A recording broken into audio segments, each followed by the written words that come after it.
I mean, these lights are bluish. All right. We're live on the internet now. In theory, things are potentially working. Cameras are great. Technology is fun. Swords are cooler. With me today are the fine folks from Sellsword Arts, and I will let you introduce yourselves. Go ahead, gentlemen. I'm Clark. I'm the co-host. You've seen me, maybe. I'm David, the other co-host. We co-host. I talk about swords on the internet occasionally. Sometimes we mostly make dumb memes. Is what I've been told. Yeah. You mostly make memes instead of we mostly make dumb memes. We're not serious. Okay. Well, that's what is the difference? Oh, I'm going to start drama right away. What is the difference between the memes and the serious? Like what? There's none. No, here's a spicy take. Are you ready for a spicy take? Right, here we go. Spicy take. Everybody who's into swords is a big dumb nerd. And trying to say that you're more of a big dumb nerd or less of a big dumb nerd is like it's like the nerd kid at school pointing someone else going, ha! Nerd! I see. So is it like that serious? And if people think swords are too serious, they're probably too serious. I'm serious about swords, but I'm not serious. Exactly. Is it like the days of the e-peen, you know, like who's EP.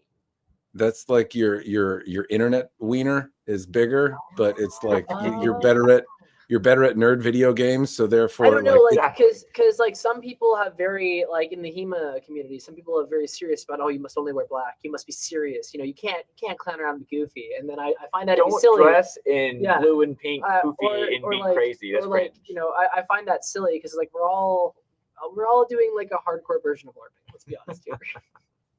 I see. Yeah, when I go and practice swordsmanship, I wear hakama to class, but my wife and daughter say it's a dress, and they don't say it's martial arts. So they say I'm putting on a dress and doing chop chop is how they describe what I do. But that's the thing. That's what the normies think that we're doing, and it's always funny to me when people in HEMA go, "You're goofy," and I go, "Yeah. What do you think they think about you?"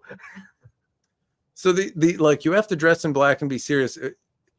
I'm known for my shitty student of history-ness, and I like swords, but like I often miss the history or latch on to misinformation. But from my understanding, some of the attire could be rather flamboyant, like it was super flamboyant. So like if you're there to really like absorb and like be a part of history, and you're doing this historic art, wouldn't like wearing pink poofy pants and like dancing around kind of be? There are different schools of thought. So there's kind of two schools going on. There's those people who very much are of like three schools of thought going on. There's many schools of thought, but there's people who are very much of the historical mindedness where they want to just do the techniques, and they want to study the techniques and all the history behind that. But they want to present themselves in a way that they think is going to come off as respectable, to be more like Olympic fencing. So they'll either wear like all black, or they'll wear like white, and they won't have a lot of stuff on their kit. Then there are other people who try and go the more historical route, where they'll actually construct an actually historically inspired kit that will have like poofy pants, or it'll have other things.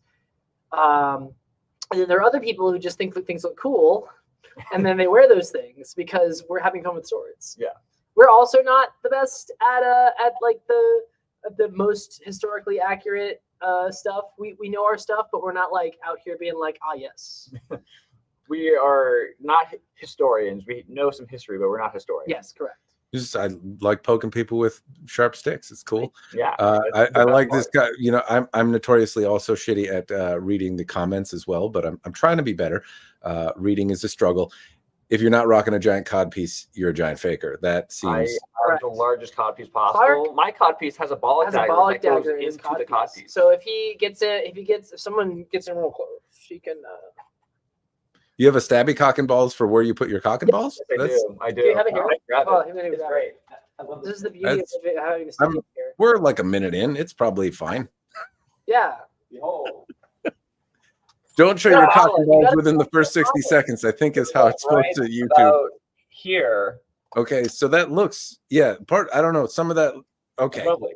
Yeah, Well, the angle, yeah. maybe it's the angle that looks like it stabs directly like into So where it your urethra actually should be. has a sheath on the inside. Okay. So you can also Okay. grab it, and it can be a buckler too. I mean, if you really want to like concern your enemy, just repeatedly stab yourself in the sheath, and they might think that you're just a big masochist. It even has some battle damage Just on the it tip. when I parried. Just the tip, though. Just the tip. Yeah. So it looks like you're walking around with a weird uptucked erection. Like that's Yes, that's yeah. It looks fantastic. exactly Okay. like that. Yeah. Okay. Because Yeah. historically, you would wear your bollock dagger hanging off the front of your belt to make it look phallic. That's the whole. It's literally cock and balls on a dagger. So I thought I should put that on my codpiece, and it'd be great, and that'd be hilarious and kind of historical too. So I paid a smith to make this custom, and now I have the bollock dagger codpiece.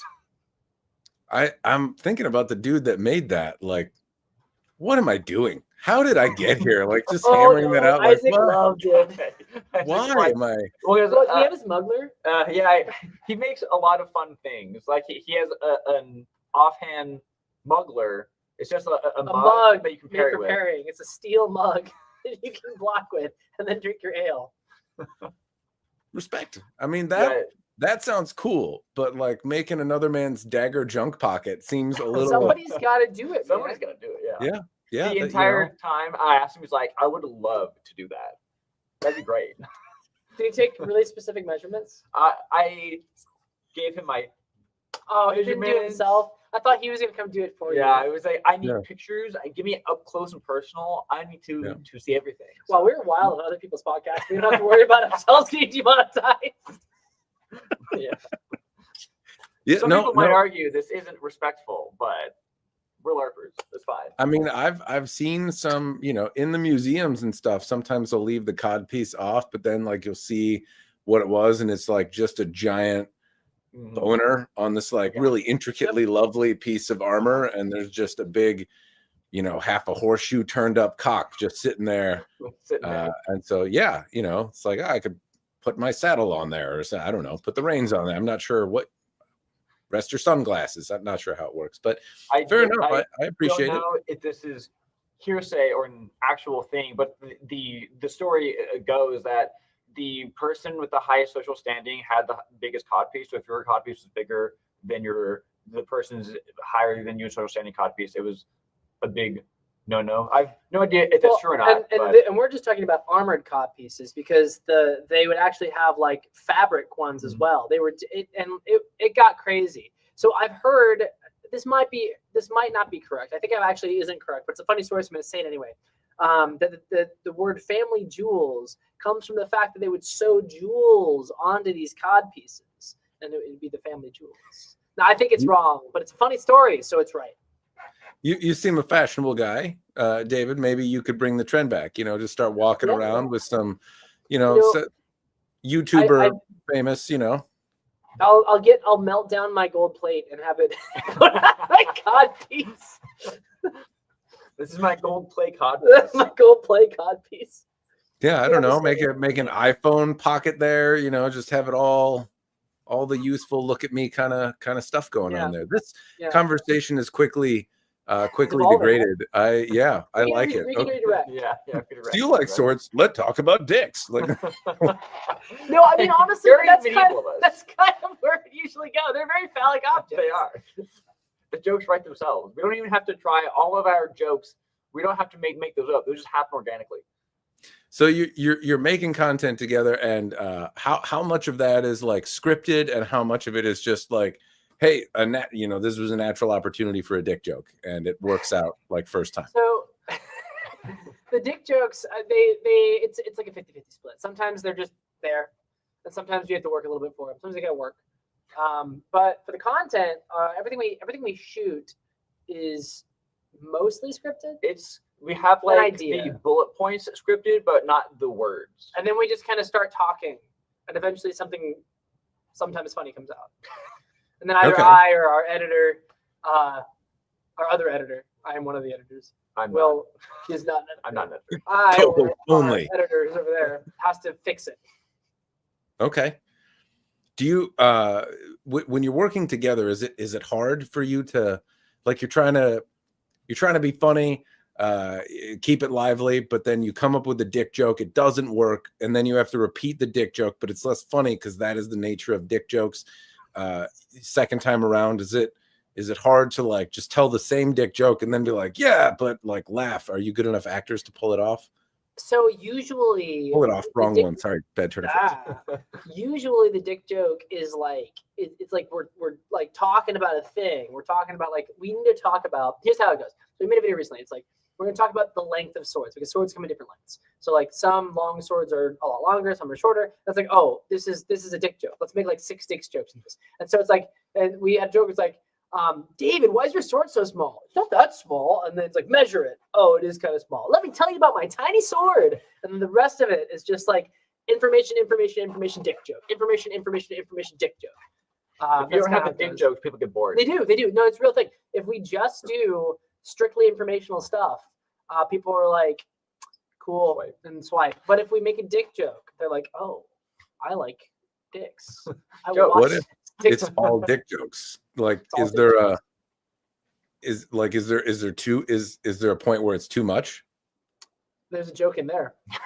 There's never too much. I think there's one the whole time. I think yeah. It's all one giant dick joke. No, we have other jokes. We have other jokes. It's like I'd say it's like 30% dick jokes and then 70% everything else.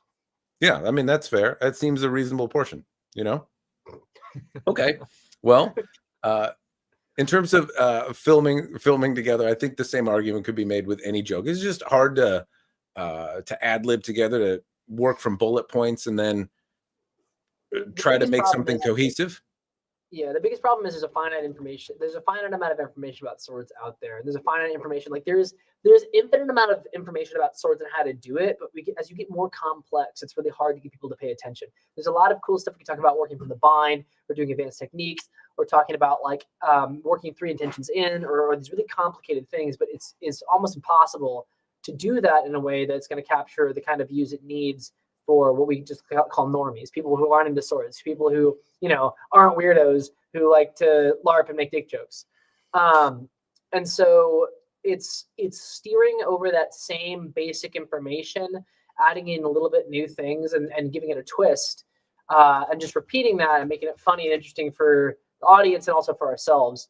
That's the biggest thing. Like, we can usually come up with a script. We can usually come up with funny jokes, but it's trying to figure out, we got to talk about how reverse script doesn't work again.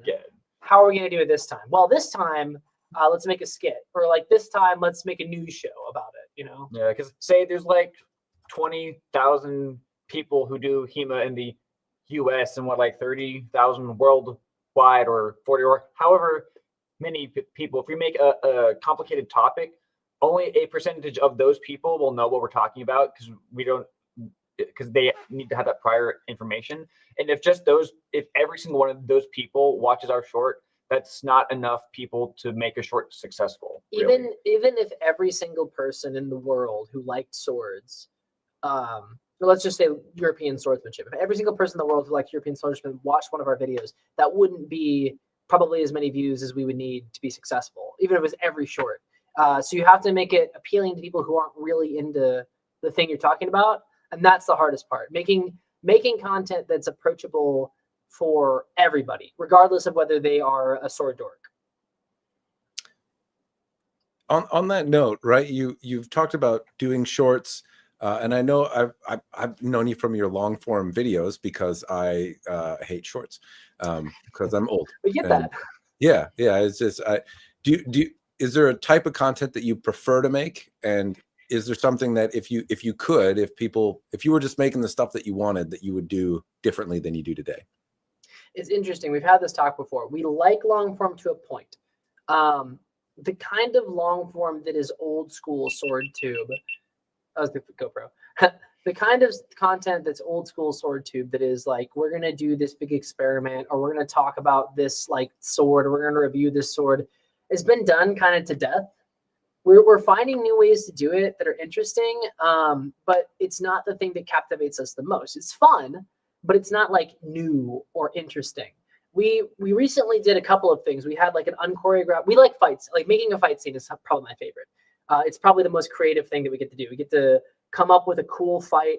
We get to choreograph it. We get to practice it, and then we get to pull it off, and we get to film it and edit it. That's, to me, the highest form of the art that I do when it comes to the creative side of things. Fencing is its own art form, but the creative side, it's those really complicated fight scenes.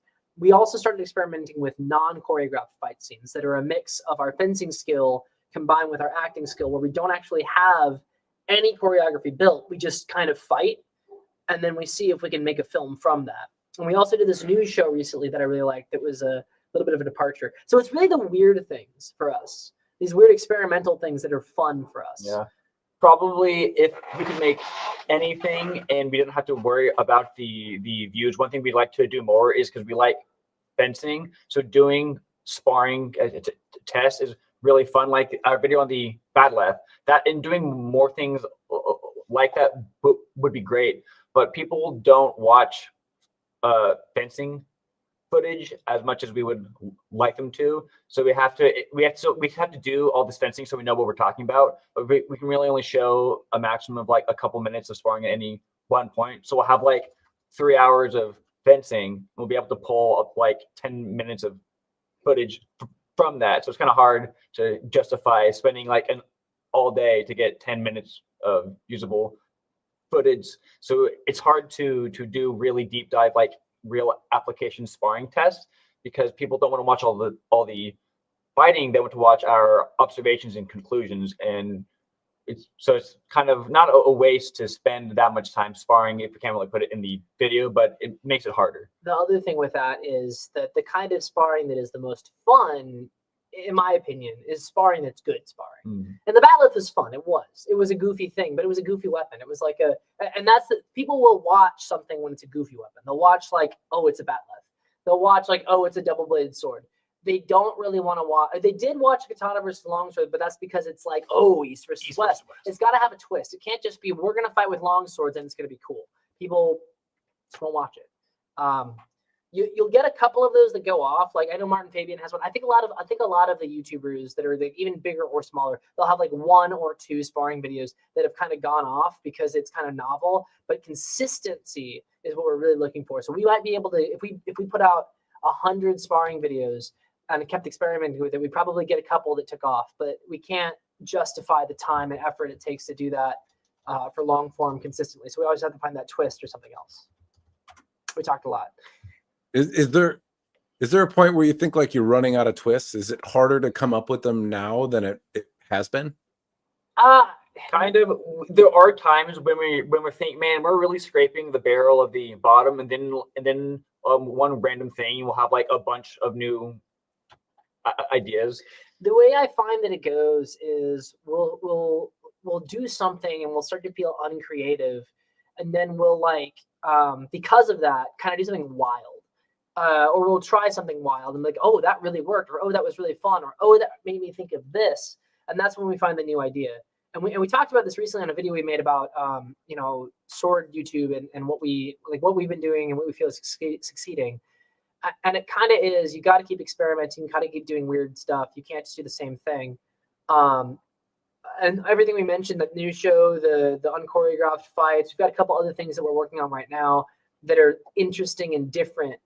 And I guess that's what it is. It's different than a normal job, right? I mean, you do YouTube as well. You can't, in a normal job, in a normal job, you've got like a thing that you do, right? If you're an accountant, you account. You know what you're doing, right? If you're I don't know, a bus driver, you drive a bus. If you have a job, you do your job. It's probably very similar every day. When you're being a creative person on a thing like social media, where it requires such a huge turnover rate, you have to think of something new every day. You can't do the same thing. You can't go to work and think, I know what my job is. I know how to do my job. Every day you go in going, I have no idea what I'm doing. I have no idea what I'm doing. And you've got to think of what the new thing is.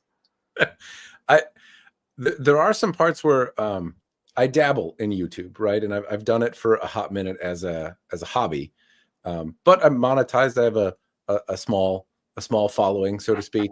But I also have worked a real grown-up job the whole time, right?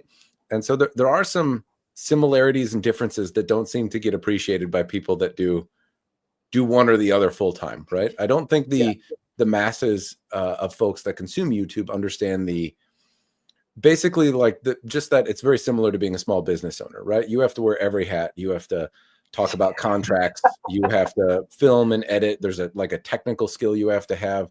You also have to have good communication. You also have to be creative. You also have to manage your money and budget and all of those things, and they expand as you do and as your business expands.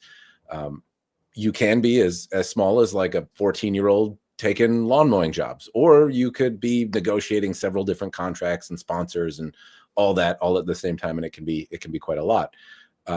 At the same time, like the whole like demonetization success is very similar to just being laid off, right? And I don't think YouTubers appreciate that that's what real jobs are like for everyone. You might show up to your job after 30 years of like having what you thought was a successful career, and then just be like, hey, thanks, but fuck off, right? Like that could absolutely be a thing that happens. And YouTube doesn't do it exactly the same way. They might, but generally they just kind of quiet quit you, right? Like it seems like they just like, hey, you're not successful. Here's some numbers, figure it out. Moved your desk to the basement. Please don't poison the guacamole. Adios, right? Like that's, it's a little different, but I mean, more or less you get laid off differently, right? You can still work and put stuff on YouTube if you want, but that's, like a business pivoting and you just don't make money anymore. That seems to like all the things that I hear from creators seem to be like, hey, what am I doing? Like you there's not acknowledgement that you basically just got laid off. That's what all of us plebs have to deal with. And that was actually my justification for doing this full time, because I mostly have worked real jobs. YouTube is new. And in those real jobs, it was very much like, this is fine now, but it could immediately change. And I was like kind of getting my toe into YouTube, and I could do this full time, but I need the stability of a real job. And I was like, what stability? And so then so I switched over to YouTube. The weird thing about YouTube, the one thing that I will say is different about YouTube, and in most, well, I guess bosses also can be psychotic assholes as well. But in most jobs, your boss will tell you kind of what they want you to do and what they don't want you to do. The algorithm is uncaring, unspeaking. It is just there. And it won't tell you why you did good or bad. You have to figure it out yourself. Why did this video do well? Yeah. Why did this video do well? Why did it do bad? It's like, well, this video is almost the exact same as this video. Why is this one doing great and this one's bad? Who knows? Fix it. Reasons. Actually, I've had some bosses like that. So actually, it's all the same. YouTube is a terrible boss. Yeah. It is. Like, it's just a bad boss, and you get laid off. And it's very similar in those respects. It seems. I can certainly imagine the stress though of not knowing where your paycheck is coming from and what you're going to have to do. It sounds incredibly stressful, and also really, really time consuming. I imagine, like, how do you keep passion? I can keep it as a hobbyist because I get to do things when I want. And if I'm like, this fucking sucks, I can just peace out and then not do it for a few weeks. But if you have to dance for your supper and put out 3,000 to 20,000 videos a week, how do you maintain a passion? So I'll go on it first, because I don't know what your side of it is. But for me, the real thing is YouTube lets me do my real passion as my job, which is fencing and being creative, doing choreography, filming, editing. Those are things I care about a lot. I thought you were going to say dick joke, but and the dick jokes, yes, Sorry, and my dick jokes. I care so much about my dick jokes. So like doing that as a job, it's just I get to do it for myself instead of for like an ad agency or something like that, where I probably wouldn't have gotten hired in the first place. And also I would have hated it. I'm not good at taking directions from other people. I'm good at collaborating. I think I'm good at collaborating. But I'm okay. But I'm not great at somebody being like, do this. I'm like, no. that is a big part of it. Yeah. But then so we do treat it like a real job. We have work hours. So we get in, we all kind of do our own thing in the morning because we're all going to stay late. But we get in at about 1:30. There's about an hour to 2 hours of like admin stuff, answering emails, coming up with ideas, doing choreography, warming up, doing fencing. And we start filming at around 2 or 3. depending on the day, we'll have different things to film. We have a quota. We have to get about 7 videos filmed every day. Shorts. 7 shorts 3 times a week, and 2 long form videos once a week. That's the goal, at least. Is the goal. We usually make it. And then It's a lot. well, we release 2 to 3 videos a day. So much work. Yeah, Yeah, it is. it's a lot of work. So we do that, and then at night we usually have fencing. So we'll either fence here or we'll fence at one of the clubs we go to. We teach a class once a week, and then we also I usually edit for a couple hours every night as well. And then we're off on Saturdays, and Sundays we Do started Kendo. doing Kendo Yeah.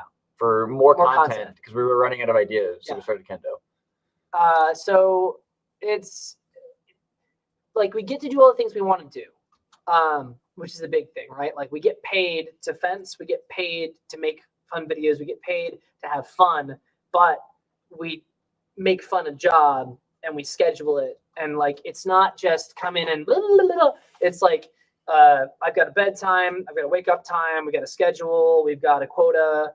And that's kind of what makes it sustainable. But we still like try and like when we're actually filming, we have to get 7 done, but we're also being like, blah, blah, blah, dick joke, blah, right? Let the editor sort it out. Shit, that's me. And Let Brian, me sort it Brian. out. Yeah, that's basically it. Is the things that I did in my free time that my passion was this. Just I had a normal job on top of that, so now I'm just doing that more often. And if at any point you start to get burned out, because we also like swords, we consume other things that have swords in them. It's kind of a cycle where like, oh, I consumed this thing that gave me this idea, and it's kind of all cycles and feeds each other. So it's basically, I would be choosing to do this in my free time regardless. So, and I still do that in my free time. So I'm constantly getting new things that keeps feeding the passion. I feel like as one of us burns out on something, the other one finds something else. That also helps because Yeah. there's 2 of us. Yeah. If, When it was just me, it was really hard.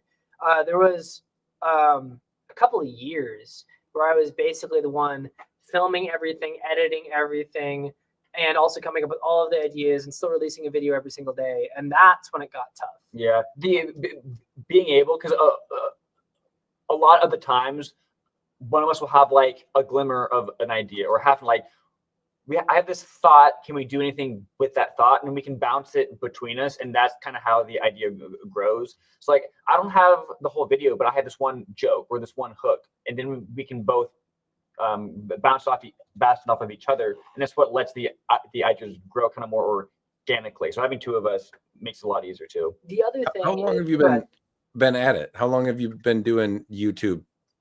I started the channel didn't do much within 2020. And then about the beginnings of 2021, I started making silly videos on TikTok. That's when we kind of blew up.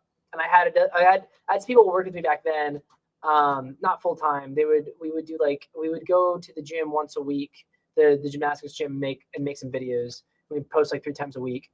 I was doing all the editing. I was the one coming up with the ideas and stuff like that. And then we do a choreographed video every once in a while. And then I decided that I wanted to do it full time in about 2022, in about June, and I moved to Louisiana with my partner at the time. We were doing that together. And then mostly at that point it was still mostly me. They had another job, they're doing other stuff. So they would every once in a while be in stuff, but mostly it was me. And that's actually when I got into HEMA. I had fenced for a long time, but I hadn't done HEMA. So I got into HEMA at the very beginning of 2023, and that kind of changed the channel entirely. Before that, it was mostly choreography and just kind of fun stuff and like my sword knowledge from fencing. Getting into HEMA opened up a whole new world. We've kind of gone through stages, right? The first stage was silly memes in the gym. The second stage was like edging into like sword content that was more instructional, but mostly about classical fencing. Getting into HEMA was a whole new thing that was that kind of content. And then Clark coming onto the channel. You came onto the channel what, like 6 months ago now. It was toward the end of August is last when year. August is when we moved here. Yeah, it was right And around you had been helping for like a month or so before because that. I'd been on the channel for like a year before But that. But for real, we started about August. yeah, So Clark joined up in August of last year, and that's when we kicked off doing two videos. two videos. Well, we started 2 videos a day in September, but like we started going crazy, and the channel changed to Sellsword 3.0, as I like to call it. When and having the like, do you make videos alone or with people usually? It's very personal what you're asking, Dave. No, no, it's a one-man show over here. Every now and again, I'm fortunate enough to have somebody try to hit me. It's usually one of my kids, but mostly what I talk about is I've made the same video for 10 years in a row. I almost exclusively review swords. We're so bad at that. Yeah, We've tried so hard. We're so bad. We can never get it right. Well, I mean, it's blah. Just do it for 10 years, I guess. I know. Here's your problem. Well, no, it's not a good subject to do. Like, you are running a business. I am doing some shit for fun. And the view count and subscriber count, I think like this would be a very hard business to do if that was the goal. Like we said before, if it was just about making the art, right, we would love to do more comprehensive sword reviews, but everything we put out we have to consider, because the algorithm takes account, right? If we put out a video and it does bad, that tells the algorithm maybe your channel sucks. So like it hurts us to put out a bad video. We actually were putting out a fencing video every day on our main channel, and we were like, why are our numbers so weird? We stopped doing that, and our numbers went whoop. We're like, oh, okay, all right, we can't. YouTube just didn't like that. We every single day we uploaded a video we knew would do terribly. Yeah. The moment we stopped that, YouTube was like, okay, so they are just good. But like having Clark bounce stuff off of, the energy has been really good. Because before it was just me in a room alone trying to be like whoop-a-dop-a-doop-a-dop-doo, and that's kind of hard to do in a room alone for 5 hours. But when you got somebody else to go whoop-a-dop-a-doop-a-dop, it becomes easier. You just gave me an idea for success. Maybe we'll just stop uploading content entirely. Like all of a sudden my channel will take off. Like the problem was definitely you. On your channel saying skibbity and whatever, and then viral. Yeah. Skibbity. I screwed actually, it all up by trying to make useful. Right? Well, that's fine. That's fine. I would you talked a little bit about like keeping the energy and how you've evolved, and it sounds like it's kept things fresh. It just reminded me when I was young, I used to be really interested in like hi-fi. I used to be a bit of an audiophile, and then I got a job that required me to do stuff like that for a living. And while that job evolved and changed, and I moved from like some of the merchandising side of it to the selling side of it to like really high-end installation side of it. Like when I started like putting in, I don't know, like $100,000-$300,000 movie theaters and speakers, I was like, I get to play with the coolest stuff in the world. And then it was a job, and I was like, I hate sound. I don't like anything anymore. Fuck this. I hate it. Good day. But yeah, it and to this day, I'm not interested. It took a long time though. That was kind of why I was asking, how long have you been at it?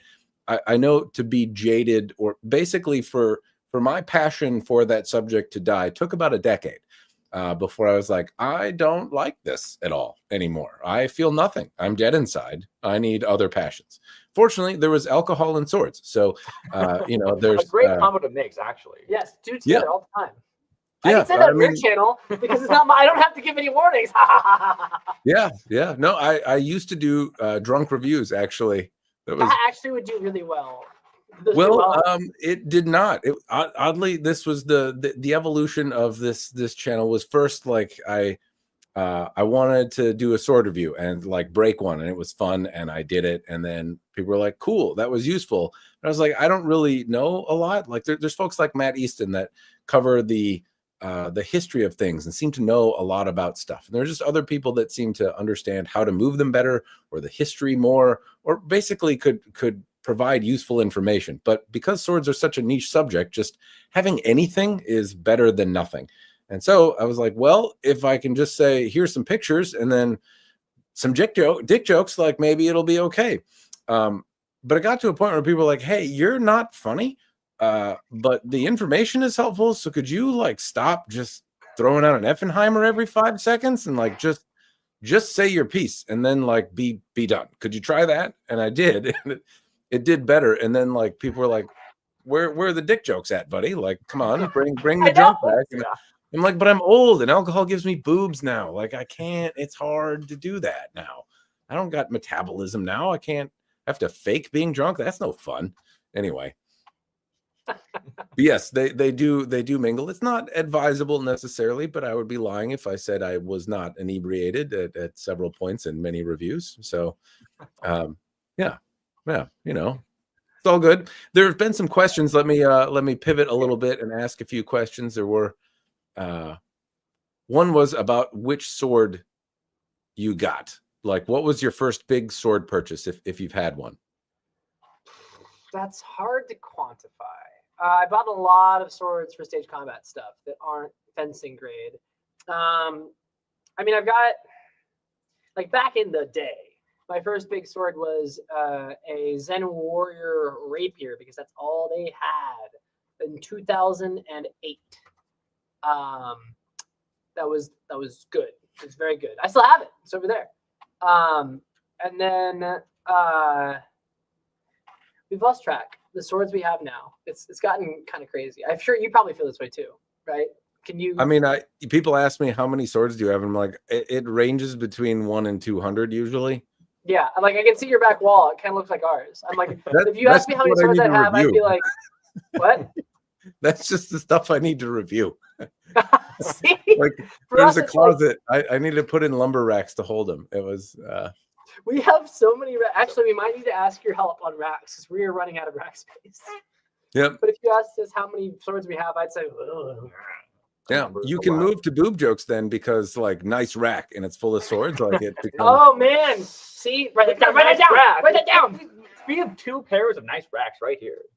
Yeah, you do. Well done, nice rack. gentlemen. There's a nice rack. Yeah. See, my very I like to put my sword in on my nice rack. Yeah, there's definitely something you could work with there. I don't, and then be like, Clark, get the money shot. It's great. Oh, yes. Incidentally, money shot reminds me, my wife is not from the United States, and I remember like there were some colloquialisms that people used, and money shot like sometimes don't know that that's like a porn reference, and she was using it in like a business sense, and I was like, that's kind of jizzy. Like you might want to like just know your audience before. And anyway, yeah. Anyway, there. Memory. Anyway, we should move on. So you mentioned stage combat pieces. When you talk about like live blades in contrast to stage combat blades, are there things that as an actor or a person on stage that you would look for in a sword that you would not want, or would maybe just not be something you would want in a live blade? So there's a couple here. I'm just gonna get some props. Obviously there's an edge. You definitely like that as well. Yeah. So, but I mean, like less obvious things to derpy people that don't do stage combat.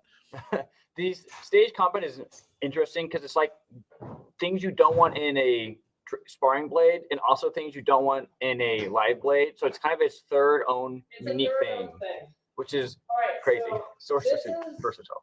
No, I've actually kind of gone away from stage combat blades anymore. Now I almost exclusively use fencing swords because they're just better made. But for a long time, we didn't have good fencing swords. So this is a HEMA fetter. It's a practice blade. It's one of the thicker ones. It pretty much looks like a sword until you get to the tip. And you see the tip is spatulated so that I can thrust with it. Now on camera, in a wide shot, you can't see that. So it's fine. And I would just use it because it's beautifully constructed. This is what a lot of the stage combat will do. This is a steel blade with it is rounded slightly, but it still looks pretty pointy.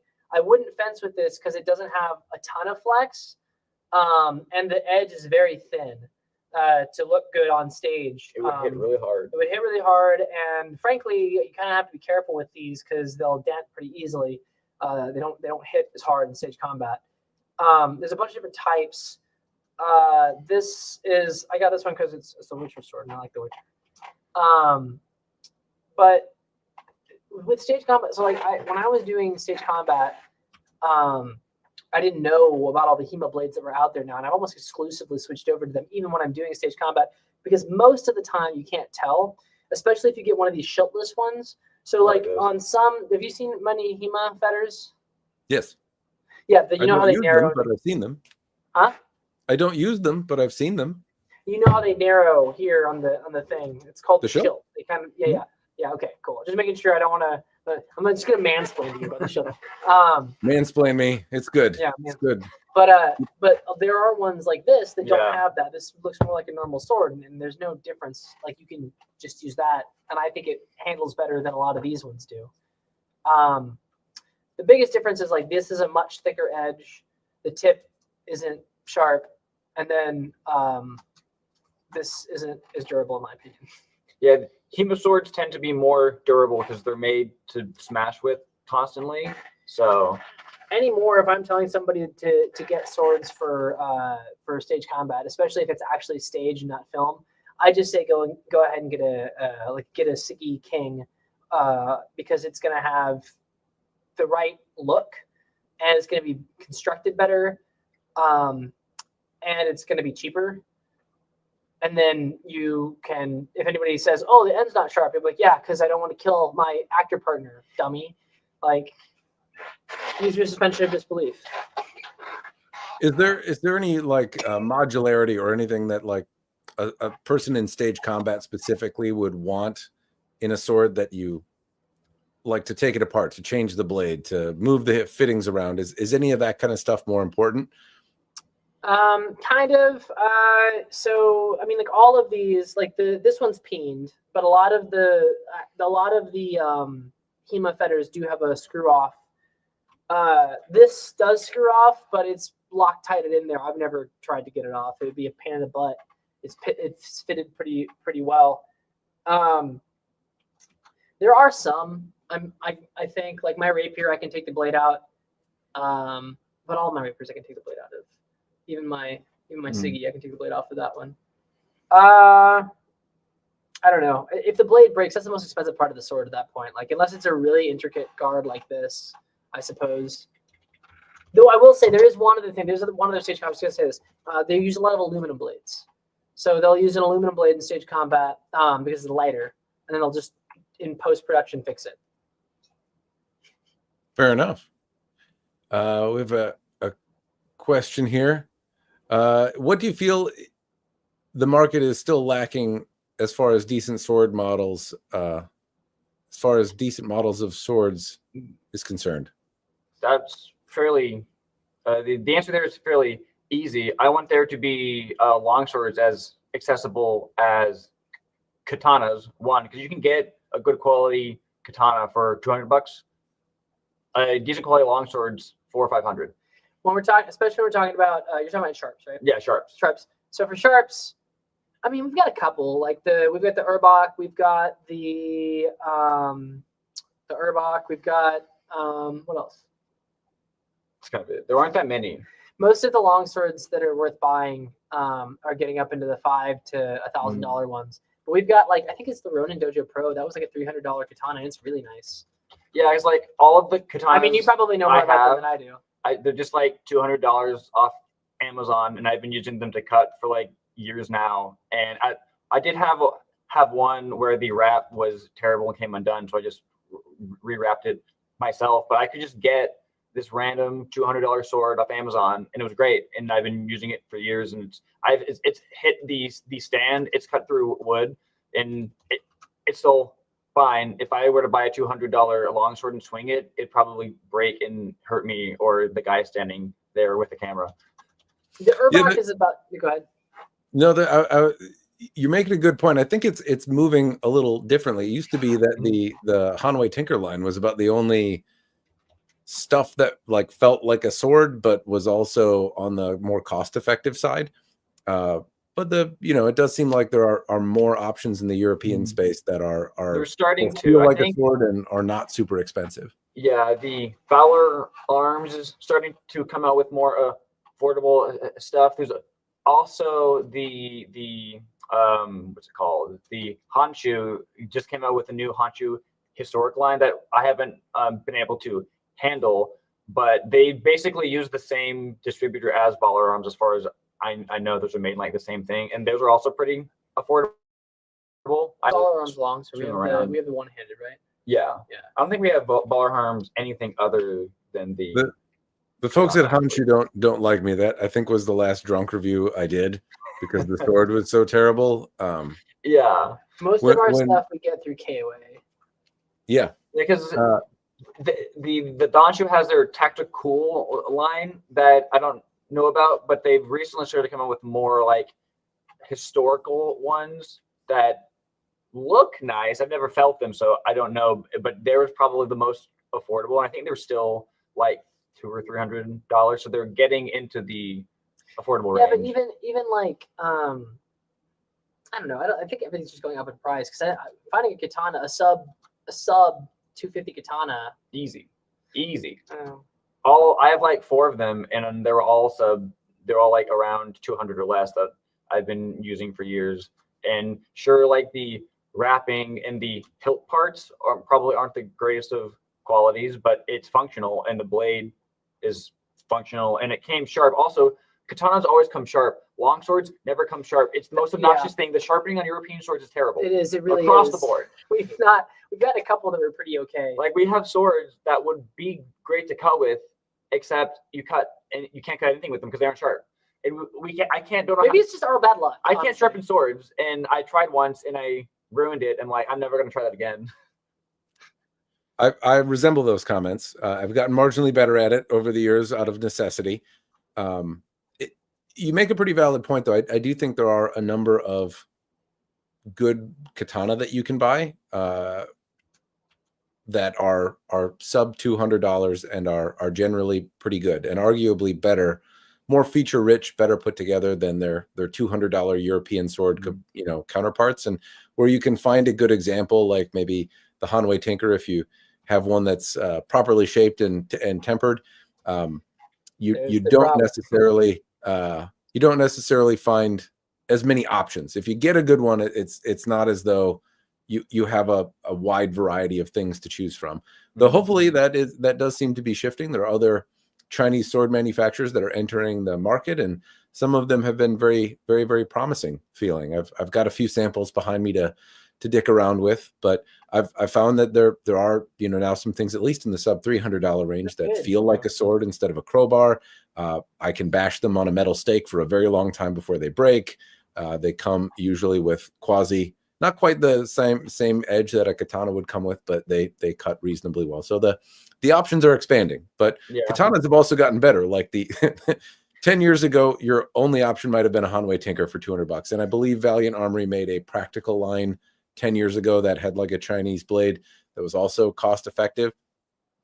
But you had still more options for the $200 katana. Now, like a $200 or $300 katana, you might get something with like a decent polish on it that's well put together, and like there's actually some pretty nice options for $200 that are like if you, instead of Kendo, decided to start practicing a more classical style of Kenjutsu or something that had a component-free Ido in it.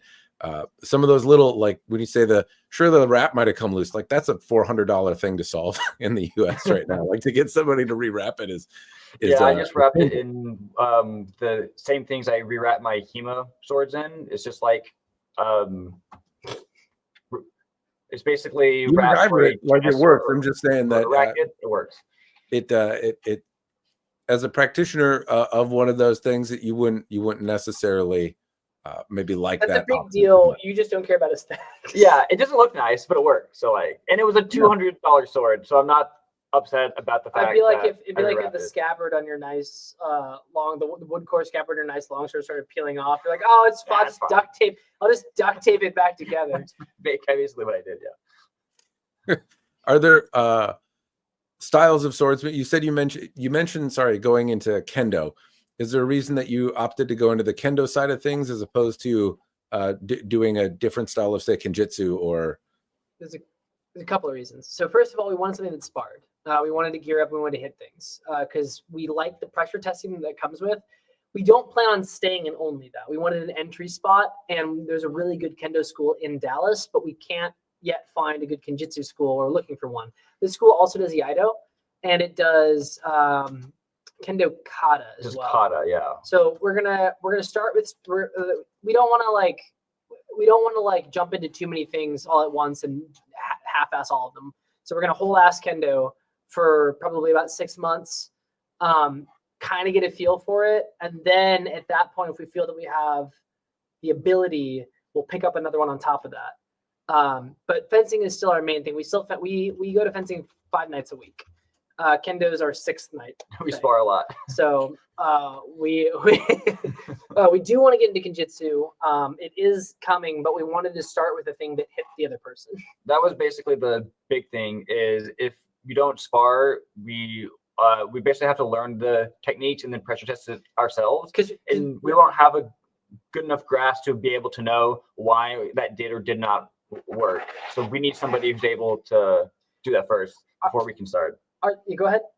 Well, it's so I've done Kenjutsu that doesn't spar for a hot minute now, and like the idea of getting a grasp of it for 6 months, one night a week, and getting a grasp of it. You're coming from some sword practice, but imagine a couple YouTube guys that want to pressure test stuff like came into HEMA and they were like, "Hey, I'm gonna be here 1 night a week, just trying to get an idea so that I can do some of this stuff and, you know, test some techniques." Would you think that 1 night a week learning those techniques would be adequate to like portray them well and do so from a good foundation?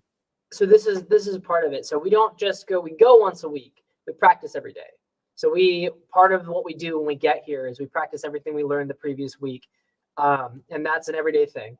We take it pretty seriously. And then we're not going to say after 6 months we know it and quit. We're going to continue doing it. We're going to do Kendo for 6 months before taking up anything else, and then continue with Kendo. Like this isn't oh we know Kendo now. We think it's going to take us 6 months before we feel that we are ready to add anything else to our plate. Does that make sense? Yeah. Like in 6 months we feel like we'll be able to judge then. Okay, we've been doing Kendo. Do we feel like we're ready to then jump into another martial art to add it to our thing? And part of the content that we're making is, it's not like this is how Kendo works. It's like, this is our Kendo journey. You know, it's not like we know what we're doing. It's like, this is what we learned today in Kendo. This is how it's different from what we learned in HEMA. This is how it's similar. So it would be impossible for us to learn Kendo fast enough to present ourselves as experts on it, because it's going to be a lifetime of doing it. We're not going to be like, oh yes, we know swords, we'll get this really quick. 6 months is what they said probably would take until we'd be able to spar in general. And we're going to respect that. We're going there. We're just doing the drills. We're doing the techniques. In 6 months, when we're sparring, we're like, okay, Clark, do you feel like we can learn something else? Yeah, that's when we'll try to do more of the Kenjutsu stuff in because we have sparring katanas that we have been using like longswords because we just started. But at that point, that's when we'll be okay. We learned this technique in Kenjutsu. Now we can suit up and try it in live sparring and see. To see, like, at the point where if we start to learn Kenjutsu, they can be like, okay, we've done Kenjutsu now for 6 weeks or something, 6 months. How can we gear up and do this? How does it feel? How does it look?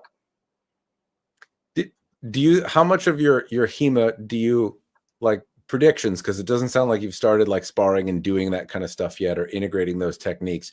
How much of your HEMA sword experience do you think is going to accelerate your ability to like know how to move the sword? And but before you answer that, when I say that, like you've been fencing both for a hot minute now, right? Like you've got more than 5 or 10 years under you doing HEMA.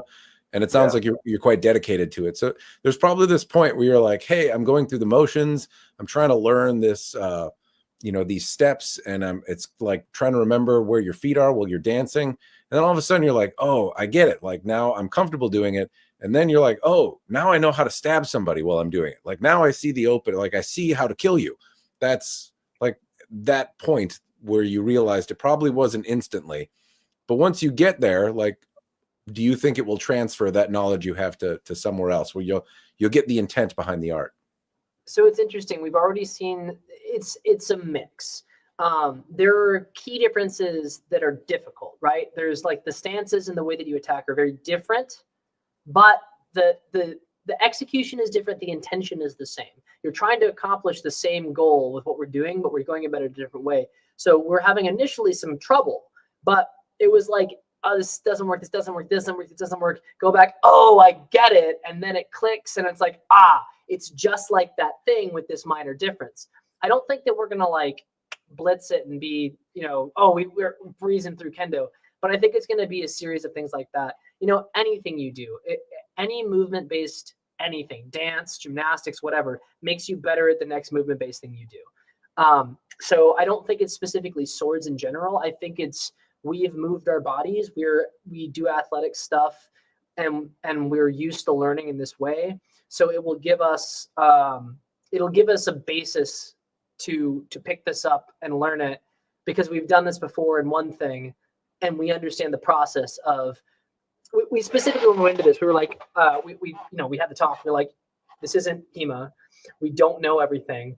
We're not going to be those guys who show up and are like, yeah, I know what I'm a badass. We went in, we didn't tell anybody who we were. We just showed up and we're like, yeah, we want to learn this. And then we you listen to every correction, you listen to everything they say. You don't think that you know what you're doing. You assume you don't know what you're doing, and you just take the note and you do it. So if you do that and you believe in the process, I think that anybody can pick it up fast, and anybody who has any movement experience is going to get faster than somebody who doesn't.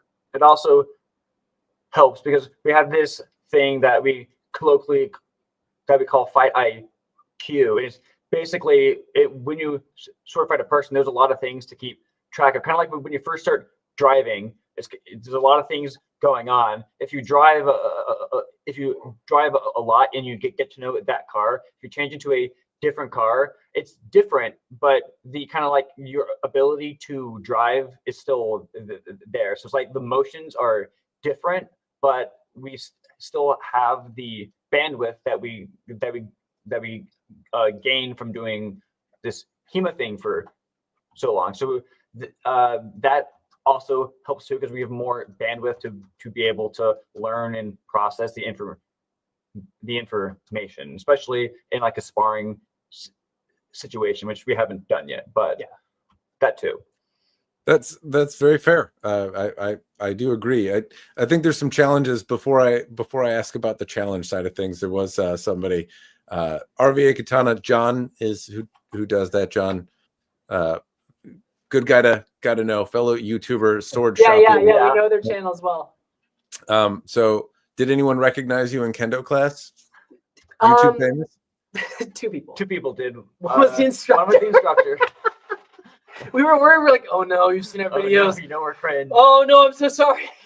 And then it was another student who was like, hey, I like your videos. And then everybody was doing their own thing. We didn't expect to be recognized. So I imagine that's weird.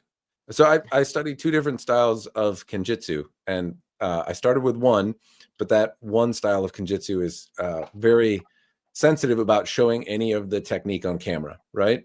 Since I review swords and I have a bit of a focus on katana, I was like, well, I can't do anything that I know. Like if I'm moving it around, like I'm kind of inherently breaking the rules, right? So I started another style of swordsmanship because they were okay with it. But the two are very different, and I get scolded every now and again for doing one way and one the other, and that's just two styles of Kenjutsu. I wonder if HEMA is different enough where like you won't run into that, you won't have as much to unlearn, but I very frequently kind of stumble mixing up, the arts. This happens within HEMA, because HEMA is not one style. We have KDF German longsword, we have Italian longsword, we have Italian rapier, we have English rapier, we have late German. So like longsword. Even within HEMA that happens. So you'll be doing, it's like, you're doing Fiore. It's like, no, I'm doing KDF. And people are like, you did it wrong. And then someone's like, you did this technique wrong. It's like, no, I'm doing this other version of it. So I think that's every martial art. I don't know. I do think so. One of the this is an interesting challenge in HEMA. If you fight and you hit the other guy and you don't get hit, you win. It doesn't matter, right? If you're fighting, I hit the other guy, my edge alignment was good, the hit quality is good, I don't get hit. Doesn't matter. Kendo and a lot of Eastern martial arts have a lot more specificity. They have a lot more there's a lot of tradition. There's stuff that we don't have in Western cultures. So you can't get away with like, you can't be like, this is how my body moves. I've done it. I've hit him. I didn't get hit. It has to be the correct technique.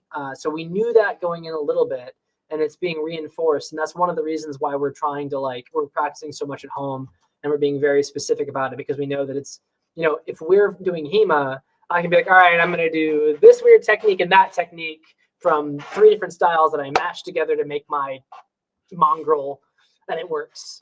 And I don't think we can get away with that in Kendo. Yeah.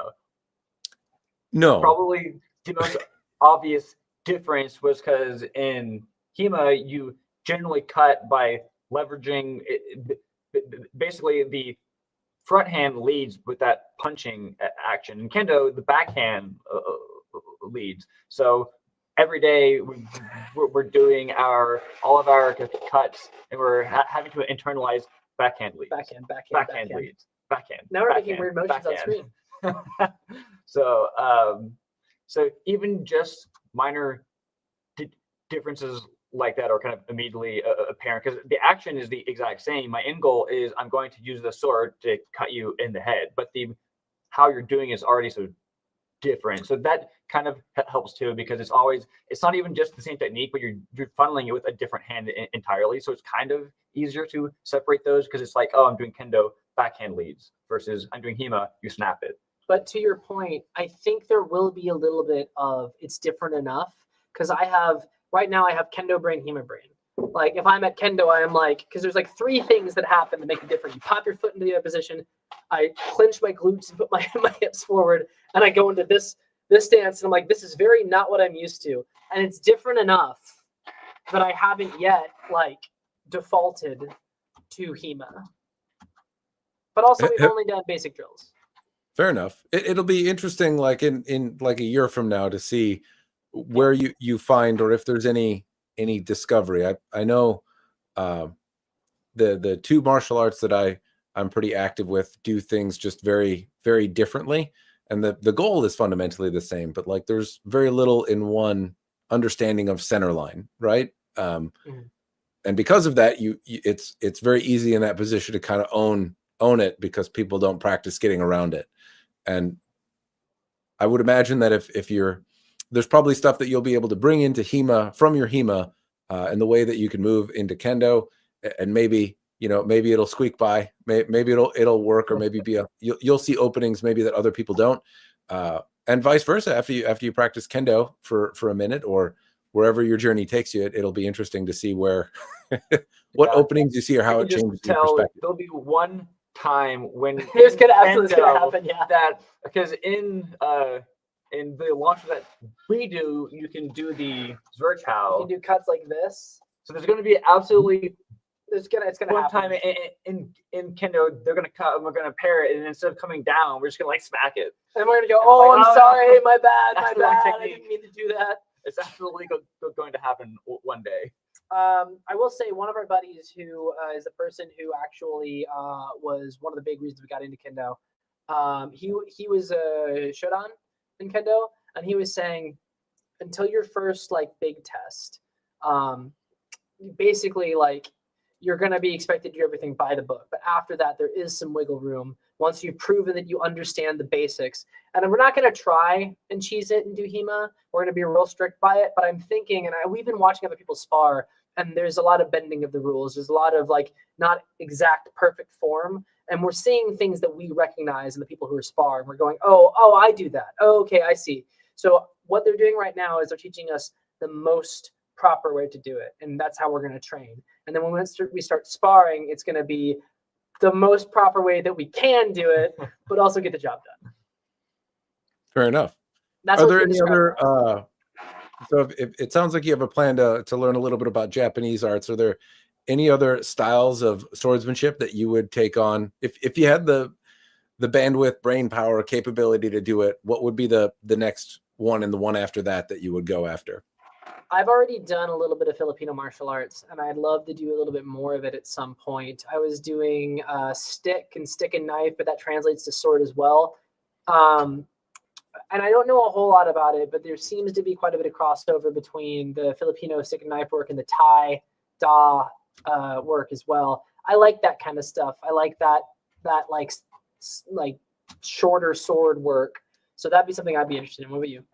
Wushu. Wushu. They have cool weapons. That, actually, They do that's crazy right. Cool. stuff. Maybe we'll do that. That'd be sick. That'd be cool, to yeah. pull out the hook swords and I'm doing flips. Like it looks very hard, but it'd be super cool to just be able to go around and play with their weapons that look crazy and fantasy. So that'd be cool. I don't know where we're gonna find that. Yeah, trying to find resources to learn these things is the real problem.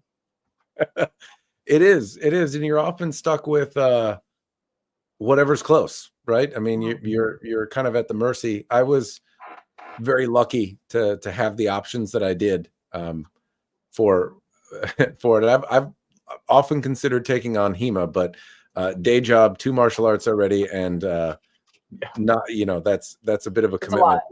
It is a lot. Yeah, the other thing that I said, like, I'm a not particularly a great student all the time. I can't show up constantly, and the HEMA school is kind of like a monthly situation. So the idea that I might be able to show up once a month and I'm paying for several times a month is a little bit of a hard pill to swallow. But I would like to. Rates? What's that? Do they have drop-in rates? I don't. They didn't when I checked last. I might be able to say, "Don't you know who I am?" I am.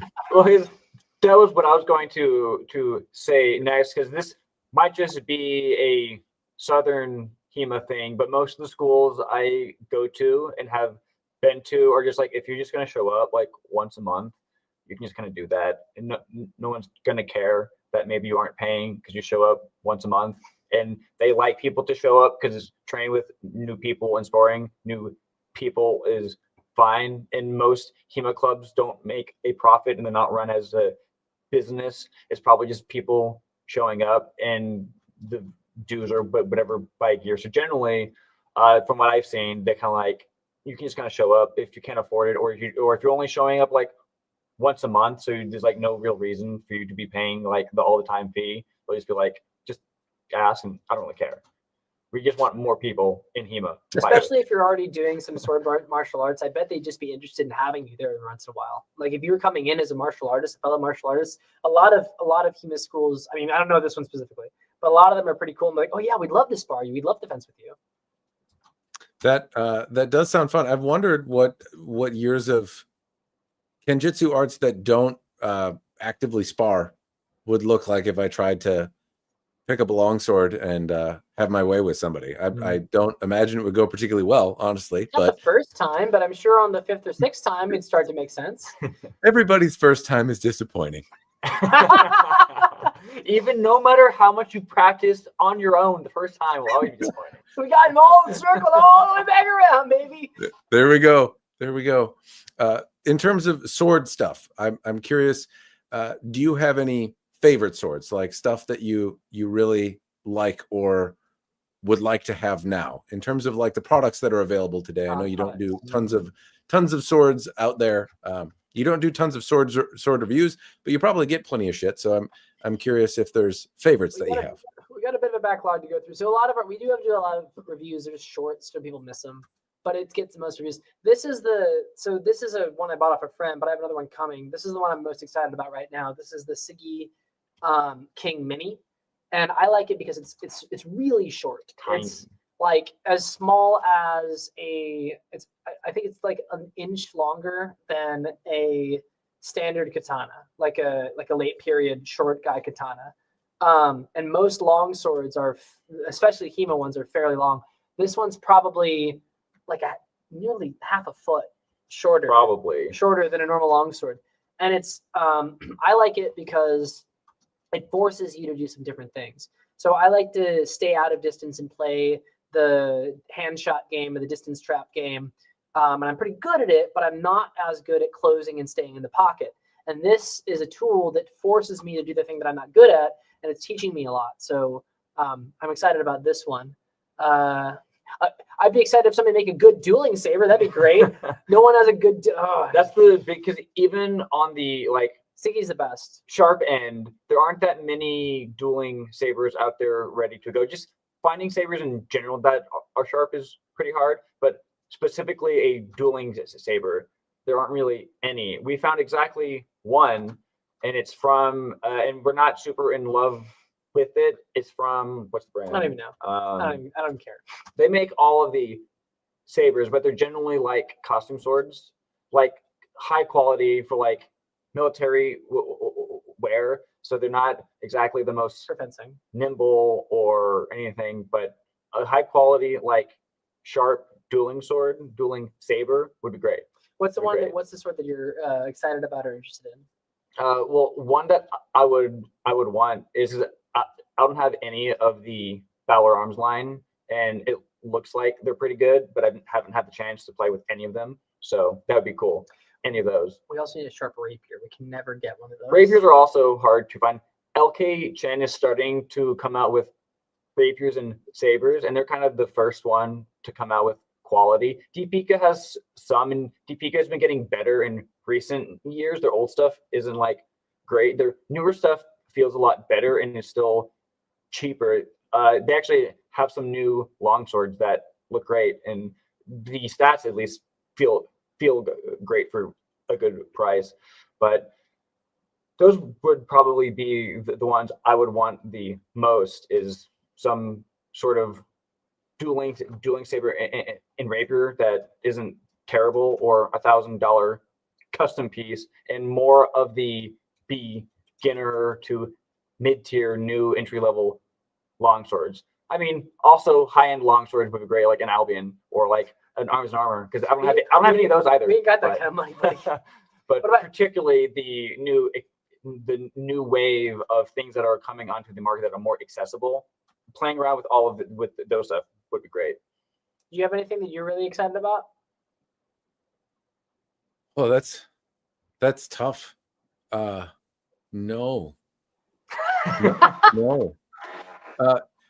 Any like I'm very lucky that I get sent a fair bit of stuff to review, and I think the variety of things are interesting. Like on one hand, if somebody sent me like an African blade or something just from a style of fencing or swordsmanship or things that I'm not really familiar with, on one hand that would be like fun and exciting from the standpoint of it's new and different and I have stuff to learn.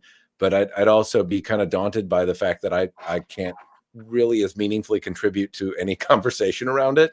And it's harder to be helpful. I recently reviewed a piece from Siamese Edge, and they sent a couple love their stuff. Yeah, me too. They were fantastic feeling swords, very competently made. At the same time, since I don't study the martial arts behind them, how I can make content that would help somebody who's prospectively looking to buy one, other than some dude with a 5 head that thinks swords are cool, right? Like if you just want a cool sword, I can help you out there. But to try to make a review that's actually helpful to somebody that is looking for it for whatever reason is a little bit more daunting when I don't know anything about it. I would say just about anything is fun though. Am I excited about them? That's a little different. I'm maybe anxious would be a different one. Like I've had some very cold weather here recently, and also some very expensive swords arrive in the mail. So like recent, I had a die show from Howard Clark that was wrapped up not too long ago, but that is basically like $20,000 in swords, right? And 22 below cracks the lacquer, so it sucks when you like have this project that's been going for years and like it's finally arriving, and the post office somehow shits the bed, and then like it arrives on the coldest day ever, and you're like, please don't be broken, please don't be broken. That Have you not opened it yet? No, I have. It's survived. Everything's okay. There was a problem, but a different related one. The lacquer didn't crack though. Everything is going to be fine. But that's an anxious one. There's all of them are fun though. At the same time, like when you first get a sword, right, or the first time you get a sword that you get to break, or the first time there's something new and different, like something that's supposed to be incredibly strong or really useful for a particular thing. Those are exciting prospects to test. At the same time, like I've broken hundreds of swords now, so it's less personally enriching for me, and hopefully more informative as a result. But I've kind of got the recipe down to do my thing with things. the camera work and whatnot is also can be exciting when things change and you have to learn a new process to do things. But I wouldn't say there's anything that, like, I'm really super ecstatic about, other than, like, I would really like to find a custom compilon. I studied Filipino martial arts for a while. Compilon is the Filipino, kind of longer sword, the longer range sword type weapon. It moves really differently, and it's weird and fun. I've always been bad at it, but at the same time, I really like it. And it's this weird shaped thing. And all of the reproductions that I've had kind of suck ass in comparison to the antiques that I've had. So having if I can maybe someday find somebody who makes a custom one, that would be fun. We're still here. I don't know what happened. Camera. I can hear you, but you are flickering out. I don't know what happened. Let me fix it really quick. I don't know why. Here. Oh, I'll turn my camera off, and that way everyone can be There bored. we go. I got it. Aha. Now I'll come back to you. Peekaboo. Have you heard of Exgurka Kukri? Have I? Kukri? I know what they are. Exgurka Exgurka, Kukri? no. So it's a really cool shop that we've worked with. It's this guy in Nepal, and he'll make anything, and he's pretty good at it. You got to get him real specific instructions, and he's dirt cheap. It's insane. And if you want a compilon, he will make you a compilon, and if you give him the exact dimensions, it's pretty good. It's pretty good. We were told about it by one of our buddies who ordered this gigantic sword from him, and he made. I'll go grab it for. Hold this. I have too many swords. Yeah. He made this for us. I like it. Well, he grabs that. On the topic of swords that would be cool that don't exist is hook swords that aren't wall hangers, just in general. Sparring or sharp. They're all like stamped stainless steel.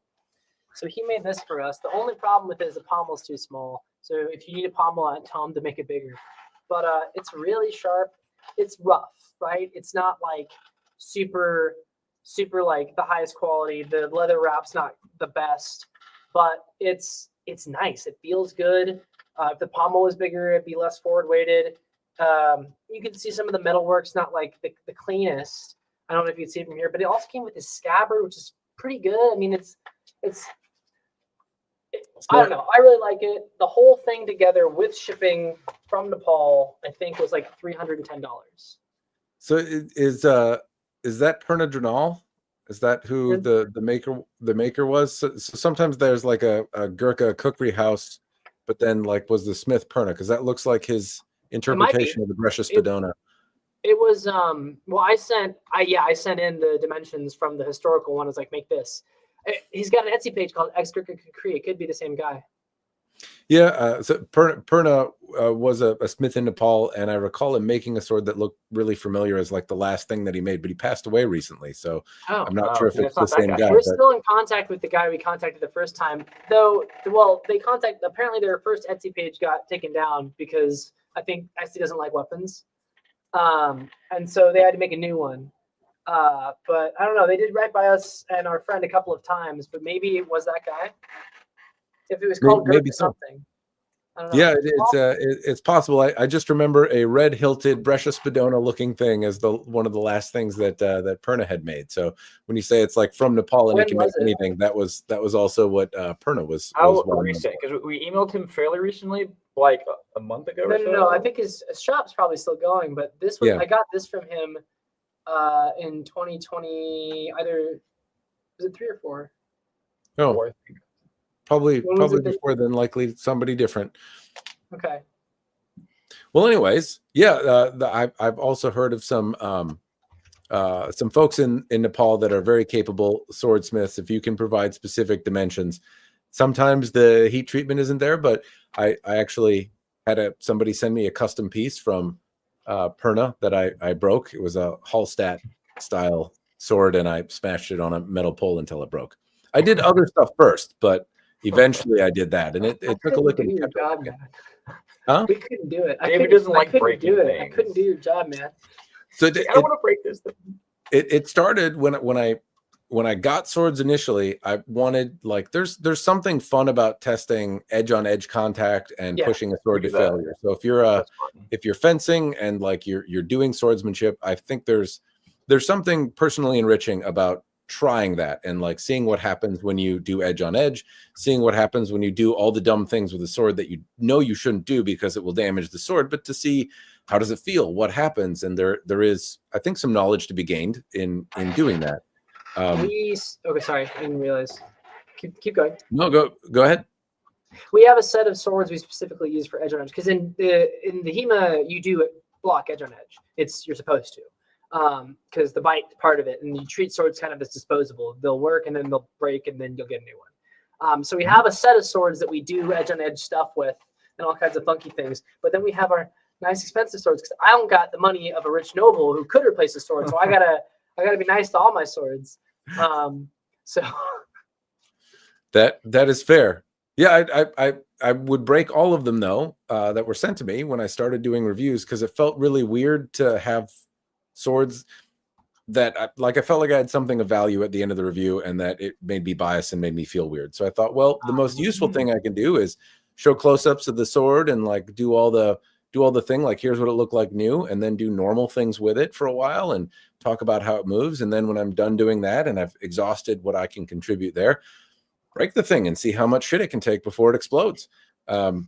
And so that's what I did with all the things to a point that was probably not helpful because I definitely broke some swords that nobody would buy to do hard things with. Like they're clearly were not necessarily decorative objects, but like clearly like interpretations of noblemen's swords that were more delicate, and nobody in the right mind would like buy it with the idea of using it to like whack a tree or something. So yeah, I did that to maybe too much, and now I've retreated back. So if there's a sword that is sold with the specific intent of being very durable, or that's something that a person would buy it for, then I'll push it to failure. But if I'm feeling lazy or there's not a particularly good reason to do it, then I've kind of pulled back a little bit from breaking every single thing. It was helpful to know though, like which ones are super durable, and I've definitely broken things that people did not think would break easily. There's been some things that were really helpful to know. Things that so for example, there was an LK Chen Song Handao, and I've got one. Yeah, excellent cutter, very fun sword. When I would do normal cutting with it, it sailed through targets. It was an absolute joy. But when I moved to very in-depth abuse, when I got into the abuse side of things, it failed at the hilt, and they've since corrected the issue. But basically, it snapped right at the crossguard area, right? And that's because there was a little bit. Yeah. Now, I had like whacked it into trees. I had yeeted it at a tree several times. It had a certain level of resilience, but when I struck a brass fitting on a barrel that was on my ground, on the ground, like an old water heater, basically, it's reinforced by the ground. But what you know, if it was a shield or you were cutting and you went whoop into the stand and it hit the screw that might have been holding the peg in, it's not dissimilar to things that you could encounter doing potentially normal things accidentally. And it snapped at the hilt, and they sent me another one, and it did the same thing when I hit the same sword. The first time it bounced that back at me and whacked me in the leg. The second time it kind of did the same thing, but I was more prepared for it. So I'm fine. Everything's good. Still have both my testicles. It's cool. But I've got kids. I don't need it anymore. It's fine. So in that case, I would say like, hey, that was really useful. Like it exposed a manufacturing flaw with a sword that is good. It's not a bad sword, and LK Chen fixed it, and everything's great. There's been other times where swords, there's a company called Scorpion Swords, and they sell what are made like doomsday, you know, like super durable, and the gentleman that tests them like is whacking granite stones and stuff like that, and they don't break. Meanwhile, when I get it, that fucker broke pretty quick, you know, like it bent over really easy. Like if you only use it one way, then it's very, very nigh indestructible. But if you do any other way, which you might need to in a zombie apocalypse scenario, like then not so great. It bends pretty easy. And more on the affordable end, aren't they? Yeah, you know, $300, $200, $300 somewhere in there. I was always interested in your indestructible sword for $200. But apparently it's not very indestructible. No, it is not. Some of the things, you know, $200 or $300 can buy you a quite a lot of sword though. Sometimes they're though, like the Honshu one is a great example of, yeah, that was not a good sword. I got a tactical wakizashi looking thing from them, and it was only $100. What are you expecting for $100? Well, I've tested katana that were $50, and they were real sons of bitches to break. I mean, like it was actually pretty hard to break the thing. I had to like devolve into a Benny Hill skit to break the stupid sword. At the same time, this Honshu thing, like the pommel fell off first, and then eventually the blade snapped while I was slapping a tree. And not that either of those things like are good or that you should do them with swords, but you know from fencing, like sometimes you swing hard and like somebody's swinging at you, the contact between two swords colliding can probably not all that dissimilar from hitting a tree. Or you mean to cut somebody, but they move different. They zig when you expected them to zag. And basically you slap them like they're a fucking tree.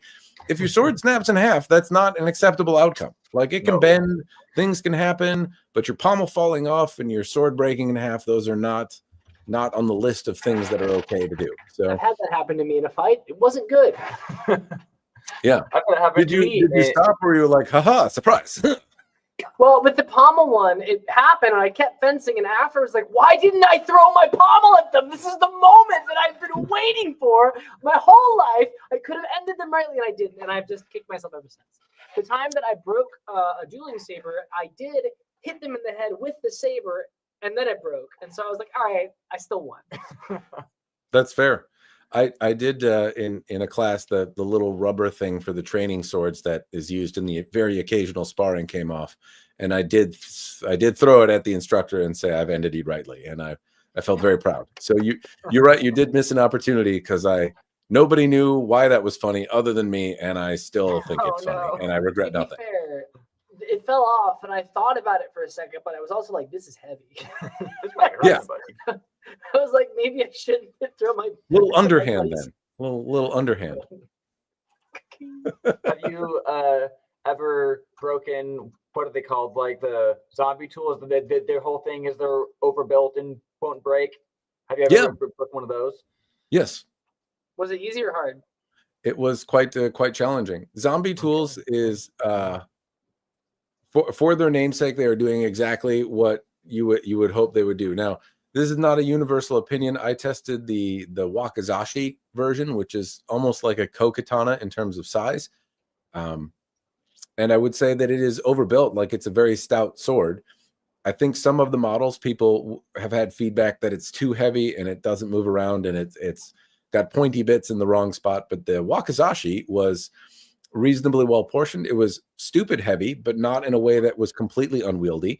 And it was really hard to break. And I threw it at a tree a lot of times.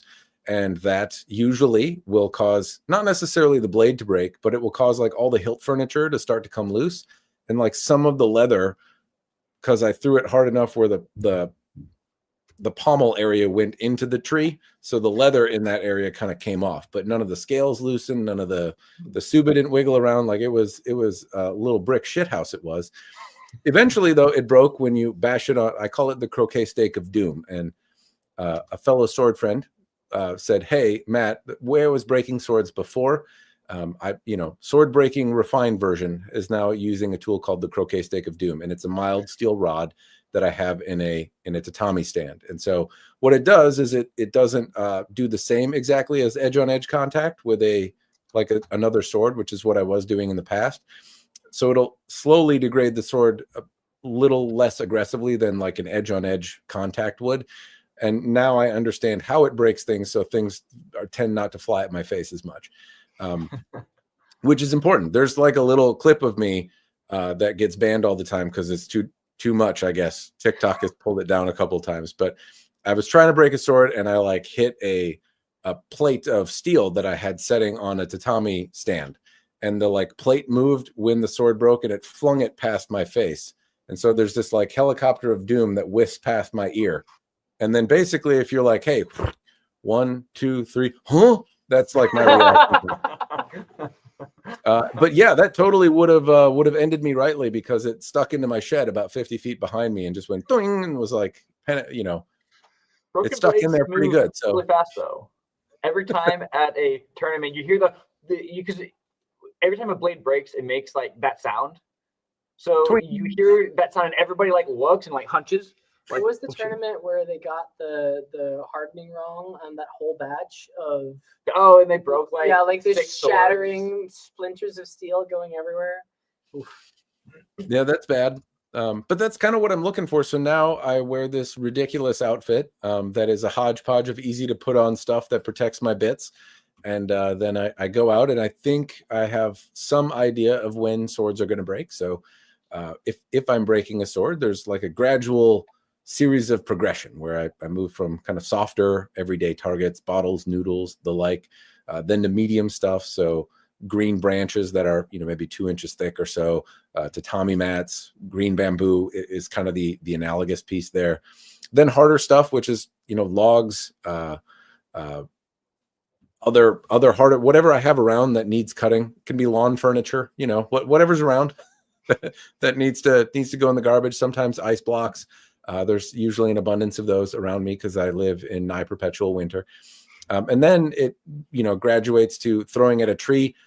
I use that because if you look at swords and how they might have been impacted, somebody might smack them out of your hand and they go flinging.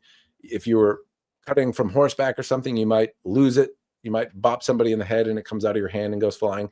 So throwing it at a tree kind of artificially ages it very quickly is my very non-scientific way of doing that.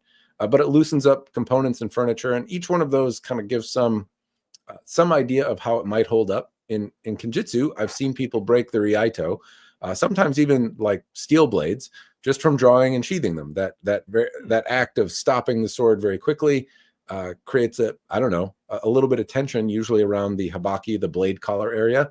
And I've seen a few swords just break at the hilt and go flying.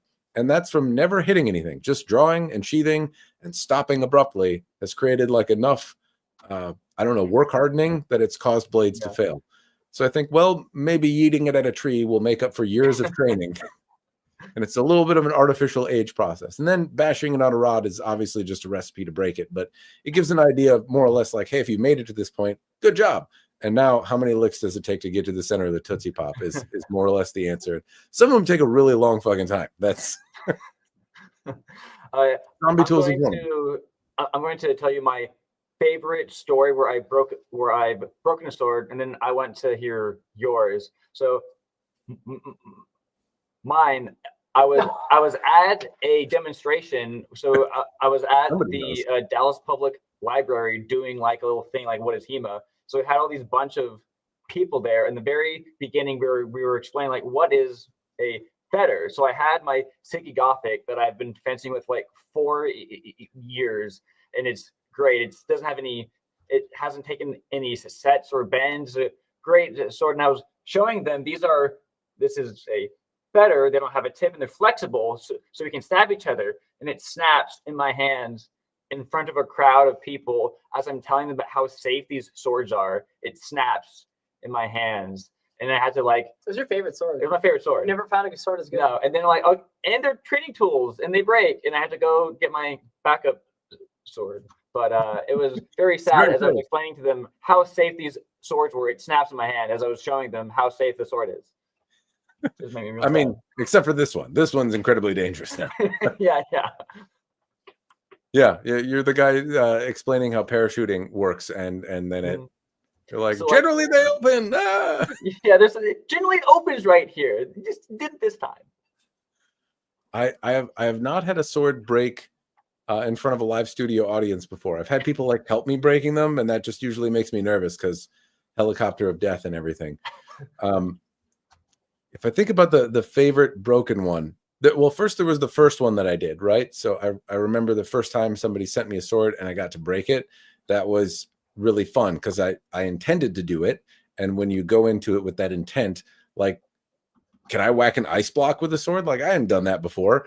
And so all of the new experience of like, oh shit, like that hurt my hand. Like I hadn't hit like a hard object with a sword that I knew it wouldn't cut in a way that like I could feel the shock in my hand in a painful regard. So that one was probably the most fun just because it was a new experience, and not necessarily just for the breaking, but because of the escalation to it, doing all the stuff with a sword that you've been told will break a sword and seeing like, oh, it survived, like, and it's fucking fine, like, neat.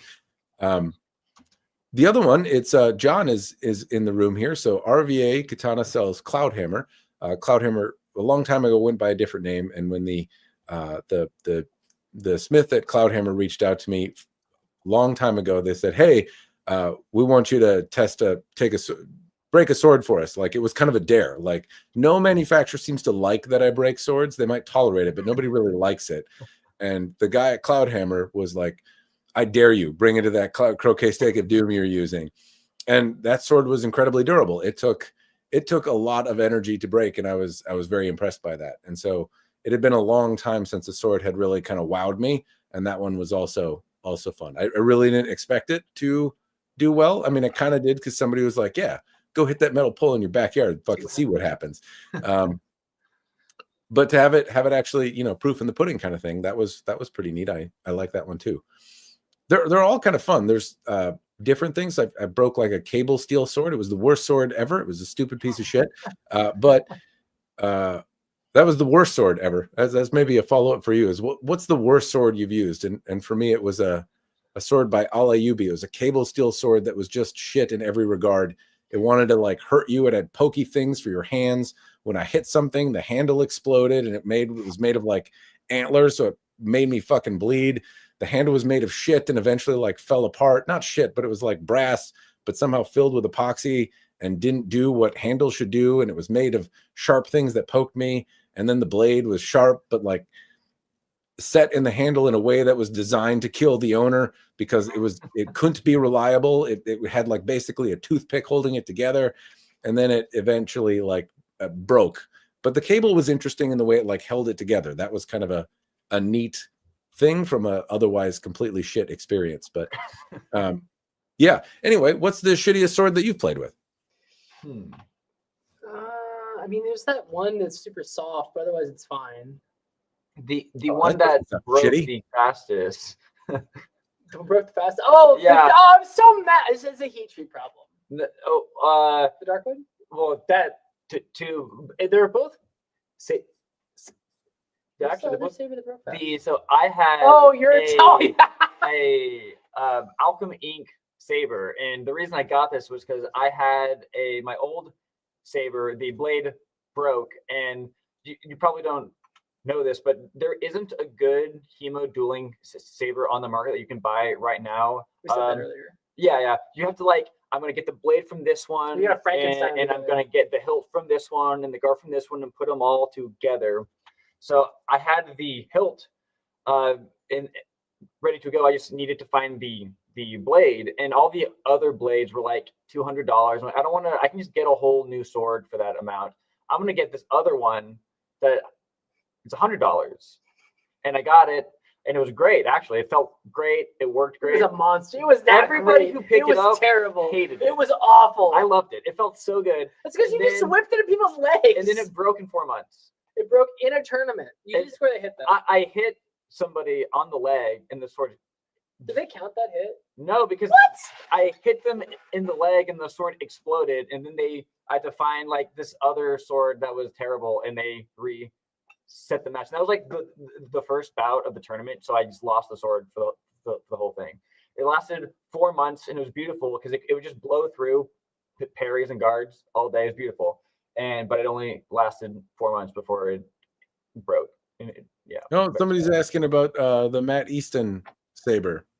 So we actually haven't had that one yet. But that's not a dueling saber. So there are a good amount of sabers on the market, but they're cavalry sabers or military sabers. Dueling sabers are much lighter, and they're much later period. There are blades on the market. So actually, we haven't tried Darkwood standalone. We haven't tried Castiles. Castiles is insanely expensive for what it is. It's insanely expensive for what it is. Well, Josh has broken like a dozen of them at this point. I have a Darkwood saber blade from 12 years ago that I love, but one of mine recently broke. And then the other one, I had a replacement made for it, and it broke, but that was because there was a heat treat problem. I'm waiting to get that back. So Darkwood they used to make, I don't know if the new one's any good.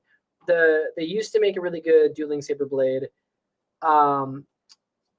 Castile does make a dueling saber blade that's fine, but I don't want to. It's really expensive for what it is, and I don't want to buy it. The best dueling saber on the market You right might be able to now- get review samples. I'm I just saying, tried. like, They said they didn't need my help, and I was like, "All right, fine, okay." When we emailed them, I was like, "Hey, we'd like to do this." It's like, we're doing okay. We don't need you." I was like, "All sure, right, thanks, fine." So fair enough. kinda wild. Fair enough. they came out with the. I'm not gonna crap on Castile, but the best. I'm gonna go grab it. The best dueling saber on the market is the Siggy one. The Siggy. The Absolute is pretty good, but it's on the heavier side for a dueling saber. It's still.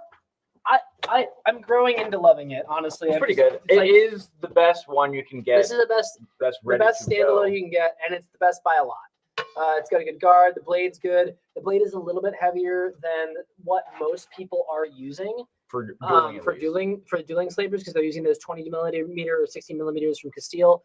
But I don't know. I fought a bunch of people who are using those, and I didn't have a problem. So I think that maybe I just needed to get good. The only sharp I've ever had break on me was, of course, it was a cold steel. But I was just cutting bottles With what? with the it was the cold steel German longsword. That's now our sharp beater sword because the blade itself is I fine. thought that was the. You said that was the. Did the little ring No. come off? The pommel broke off. Okay. Because I look at that little ring on the I have one of those, and I'm like, this looks like it's tack welded on. I'm not sure how Well, long that's going to survive. that was the issue with the pommel because they didn't thread the tang. They welded a thread onto the tang, and the thread popped. What was wild is I was cutting water bottles. I hit a water bottle, it's popped off. I've got the cold steel hand and a half, and it's a workhorse. It's been the one I've used the most. Well, And because they sent a different one that rattles a bit but hasn't broken. So but it's not sharp. it is sharp. The other one I had sharpened. That one is factory sharp, and longswords are never sharp. The problem with cold steel is they have quality control issues. Sometimes it's fine, sometimes it's bad because they don't make the sword; they sell the sword. So, yeah. I have similar feelings. Cold steel. I can't say that I've had the only cold steel one that I have that I'm somewhat partial to is there was a gentleman, fellow YouTuber by the name of Arthur. He doesn't make content at the moment, but I bought a cold steel katana from him. Didn't like it at all in the review I made of it, but I like the memento of doing a collaboration. That was kind of fun. I found the swords historically, the katanas where I have a little bit more experience, and they tended to be have quality control issues and be a little bit overbuilt. But sometimes they're not, as crazy as they once were. The German, I have a Italian hand and a half sword. I don't mind it so much, other than the leather feels like it's I don't know, like held on by wishes, like, Cold steel, okay. Yeah, Wishes. we have the cold steel. It's just like the standard hand and a half sword. Yeah, I've got the cold steel. And that hand one's and a half. great. I love it. That one works great. But I've been told that it's super hit and miss, so I got a good one. Mhm. hooray. Are there other sharp swords that you would like to own? You mentioned Albion and stuff earlier, I've but got like one Albion. if money wasn't an issue and you could go out and pick Yes. any sword, Oh, what would Krieger you? Historical. There's so many Krieger Historical ones I want. Krieger Historical makes some beautiful pieces. Also, Bloss Armory. I have one of theirs. I need to get it sharpened. It's probably the nicest sword I own. The Bloss it's a really Armory. nice sword. That's actually the reason I like that one is because I went to Poland for a thing, and I met the guy who makes them. I met Merrick, who's a lovely, lovely guy. And it was a gift from the guy who brought me there, not from Eric, but the guy who brought me there. And it's got my logo in it for Super the cool. channel. And it's just so pretty, It feels. but it wasn't fully sharpened. So I'm going to get sharpened now. It's also great because it is actual longsword length. All of the longswords on the market for cutting are generally like 34 to 36 inches, which is like not wrong, but I want my longsword to have 39 or 40 inches. Now I'm fine with the shorter one, but so there's a couple. I mean, there's Albions are great. We love more Albions. Bloss, Armor. I want They some make more good stuff stuff. from Bloss. Oh, I have to contact Merrick. I have to buy that one from him. So, and then Arms and Armor's got so many amazing things. They're also just cool people. They're all cool. I also met the guys from Arms and Armor. They're really nice people. Yeah, they're local. Oh yeah, okay. Have you hung out with them a bunch? I can't say a bunch, but I've gone over there and toured a few times. I have a Schloss Urbach from Arms and Armor, nice. And I got to go over there and see the original, the one that I had, which is like a really old one made from when they only had a photo before they inherited Ewart Oakeshot's collection and the Oakeshott Institute started, or at least before they got the collection from Ewart, and then a newer version of what, an example they were making, so I could kind of see the evolution of the model that they make, but also like in comparison to the original, which is pretty cool. If you get a chance to come to Minnesota, it's a good place to visit. The Oakeshott Institute has a whole bunch of historical pieces, and they let you get a little handsy with them. So I did get to do that. I got to tour, and I got TSR. I did it also. I went up there. Oh, and I actually have a video. I made a video with them. I have a couple more from there that I haven't done yet, but I got to meet most of the people there. I got to see them making some swords. I got to see the Oakeshott Institute. Yeah, it was really cool. It's a cool place. What else? Do we? I don't have like a huge wish list. We have a lot of swords here. Not enough swords though. Well, yeah. Well, the problem is, if we're honest, the problem is we don't get to do sharp stuff that much because we need to like getting the mats ready and doing all this stuff. It takes so long, and we're making so much content. We love, and also the mats are so expensive, man. Like we do have. Do you know Kageyama Imports? The mat importer. A lot of Pima mats seem to. Yeah, they're our buddies. Right? I don't know if it's HEMA specific, but they're our buddies, and they've been helping us out with some mats. But even still, it's like a lot of money, and you got to buy them, and you got to soak them, you got to do it, and we don't have the time. So we get a lot of sharp swords. We don't use them very often. Meaning to cut and roll and soak to have a cutting day for like 2 weeks now, because there's things we need to. I'm going to show the weird one. We haven't had time to cut and roll and soak them yet because we have to film like 7 things a day. It's kind of a sword. The cutting and rolling usually isn't too bad. That you probably haven't broken before that David's going to show you now. Do a destruction test on these. Yeah, the obsidian swords. This is a place called Koa Studio. It's really cool. This is the Leia Manao. It's a wood and shark teeth, and this one is the Makahito with the obsidian. So we're gonna cut with this soon. And we were given permission. We have to send this one back, but we were given permission to like kind of destroy the obsidian part of it because you can just replace it. So that'd be cool. That seems hard to cut with. It'd be fun to see how it reacts to tatami, just to see like how much it bites in and how much rock chips off in it. It's going to mutilate it. It's going to be interesting. I think it's not going to cut. I think it's just going to mutilate it. It's very, very, very thick, and traditionally thick things don't go through tatami all that well. No, I wouldn't imagine it's going to. I imagine it will cut it from the sense of that obsidian stuff is pretty sharp, right? Yeah. But then it also breaks, and so you're going to go in there. It'll cut a bit, and then like drive those shards into it, which seems. Yeah. It's like, I don't know, like if you could like cut, but then like give up almost immediately and just fucking punch through the rest of the way, right? Like, yeah. So that'll be interesting seeing how well and if at all it cuts through tatami. Yes, I think that would be interesting. I haven't played with one of those styles of swords before, and I can't say that I've been terribly compelled to, just because it feels like, okay, that just seems like a thing I don't want to get hit with, right? Like, yeah. And I know it going in, like that seems not fun, and it seems like a thing that like you'd really have to learn to be really effective with. At the same time, I feel like I'm going to destroy it almost instantly by doing just about anything with it. And so I'll not destroy it, but I'm gonna render it to be significantly less useful relatively quickly. And that's not fun. Like ideally, I like it when I do some like kind of harder testing and I beat the sword up a little bit, not necessarily chucking it at a tree and bashing it against a metal pole, but if I cut logs and some branches, thick stuff. I live in a woodsy area now, so chunks of it are free, and I can grab some pretty thick branches that have fallen from hardwood. And if I can go and like take a 6-inch log and just beat the shit out of it, and then the sword like can still cut pool noodles into tatami mats. Well, I'm like, that's fun. I'm like, all right, you know, good sword, you win, good stuff. Are there things like cutting sounds fun? Are there materials that you would like to cut other than tatami mats? But if you could just be like, we probably should do some like bamboo and some stuff like that, standing bamboo, things like that. Those would be fun. Big thing is ballistics gel would be cool. Skulls and hands. We looked into it. They're so expensive. They're so expensive. It's like the ballistic gel stuff. It's even with a discount, even with the influencer discount, we'd still be looking at just to get a skull, hands, and like a gel, not a torso, just a block. It was going to be like $400 or $500, and like we run on a tight budget around here. We're not rolling in it. We get views, but we're not like rich, so we don't got that.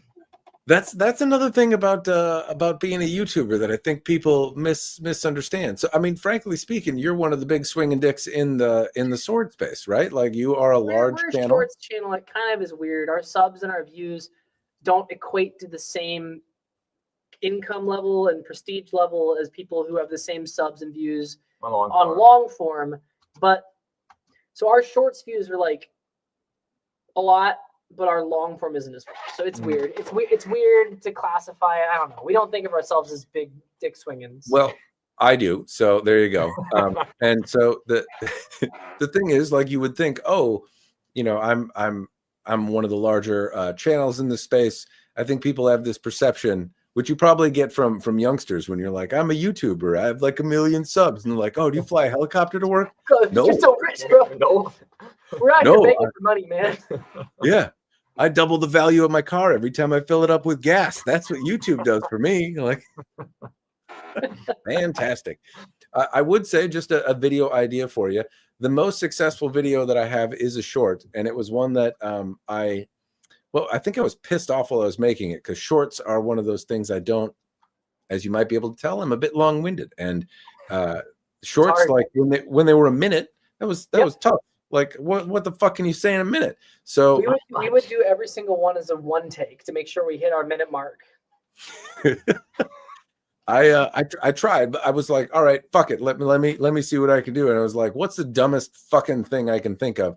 And then I was like, what can you cut with a sword? And I just I found some old clips of shit that I had cut over the years, and I was like, you can cut a rug. You can cut it, and like that's the most successful video I ever made. He's been wanting to do that. He keeps being like, we should see how many layers of underwear can you cut with the sword. I'm like, Clark, I don't want to do that. It's brain rot, but I know it'll do well. Yeah. Like, so if you take one of your dull ass swords, you're like, what can you cut with a dull sword? And then like it'll be the most successful video you've ever done. I hate myself a little bit for doing it. Well, so like I have this rule that like all of our we can't do any brain rot stuff. Everything we make has to be interesting in some way. So when we make a short, it's not like Minecraft jumping while a Reddit post talks in the background. It's like we're saying things, we're doing something. So that expects like quality. I do. I want quality. My cat is making a problem for our editor right now. Get away. Anyway, I wouldn't have known. Yeah, I wanted you to know. I appreciate that. Now we all know. What problem specifically? Can I help? The cat is in front of the monitor. He likes to sit in the way because if you can't work, you'll pet him. Yes, that's his thought process. It doesn't work out for him. You should try it. See if it works for you. Sit in front of Clark. I don't want you to pet me. No, that's right. Yeah, it doesn't work. I explained that. That's kind of the I don't know if either of you are parents, but I kind of explain that children have that effect, because like as a dad, my child has shat and vomited and pissed on me in rapid succession, right? And that sounds gross, and it is, but if you're a parent, like you've probably had some similar experience. But when your kid's sick, you're like, better out than in, and you're genuinely happy about it. You're like, okay, that's passed, like yay. You still have cleanup to do, and it's gross. But if your friend did it to you, you would like not be friends, like that's yeah. So that's I get the house cat difference versus friend. There is a it's not fair. I don't know why that came up. Says context. Yeah, it's just random dick joke. Fair enough. I think if you grabbed one of your sharp swords and just put a bunch of random objects and said, "Will it cut?" Just like the classic "Will it blend" stuff. We've been working on that. It is coming. We're basically just waiting for our next cutting day. We have to do some prep work, but that is something that's on the list. That's the thing is, don't prep. Just random bullshit you find. That's what you do. Like random bullshit. Breaking things. I don't like. David doesn't like breaking things or creating. I don't like creating ways. Because I've been telling him what we could do is get like a pig haunch and cut that. But the food waste. Yeah, like that animal died. You need to eat that animal. You can still eat it. You know, I like pig content. People. I mean, you can cook it and give it to somebody else. Give it to somebody you don't like then. Yeah. Not waste. Feed yourself. Get diarrhea. I don't know. Go to a Goodwill and be like, what targets can I buy for $20? Old CD player. We bought some amazing suits at Goodwill yesterday. Some fire. That's the big shot YouTuber money right there. Yeah. Oh yeah. Everyone's like, these are some fancy suits. I'm like, yeah, it was $30. What other fun things do you wish people knew about swords? Like what things do you think would attract more people to this hobby, whether it be swordsmanship or sword collecting or whatever it happens to be? What do you think would? The biggest one is that swords aren't heavy. Everybody thinks, I think it keeps a lot of people away, that they're like, oh, I'm not strong enough. It's like swords are so light. Swords are so light. I think people have this weird artificial barrier that they think like, I can't do swordsmanship because I am not strong. I'm like, no. The sword's like 3 pounds max. 3 pounds max. Anybody can do it. Come do swordsmanship. Come learn. Oh, it's gonna hurt. It's like, no, we've got like it hurts less than painful. Like, it's fine. Just injuries aren't that common. Do swords. Just do swords. Just do swords. Don't do drugs. Don't do drugs. Just do swords. Unless you wanna, I guess, but don't mix the two. Unless it's alcohol and it's a funny review. Probably the single most fun thing I've ever done in my entire life ever is sparring.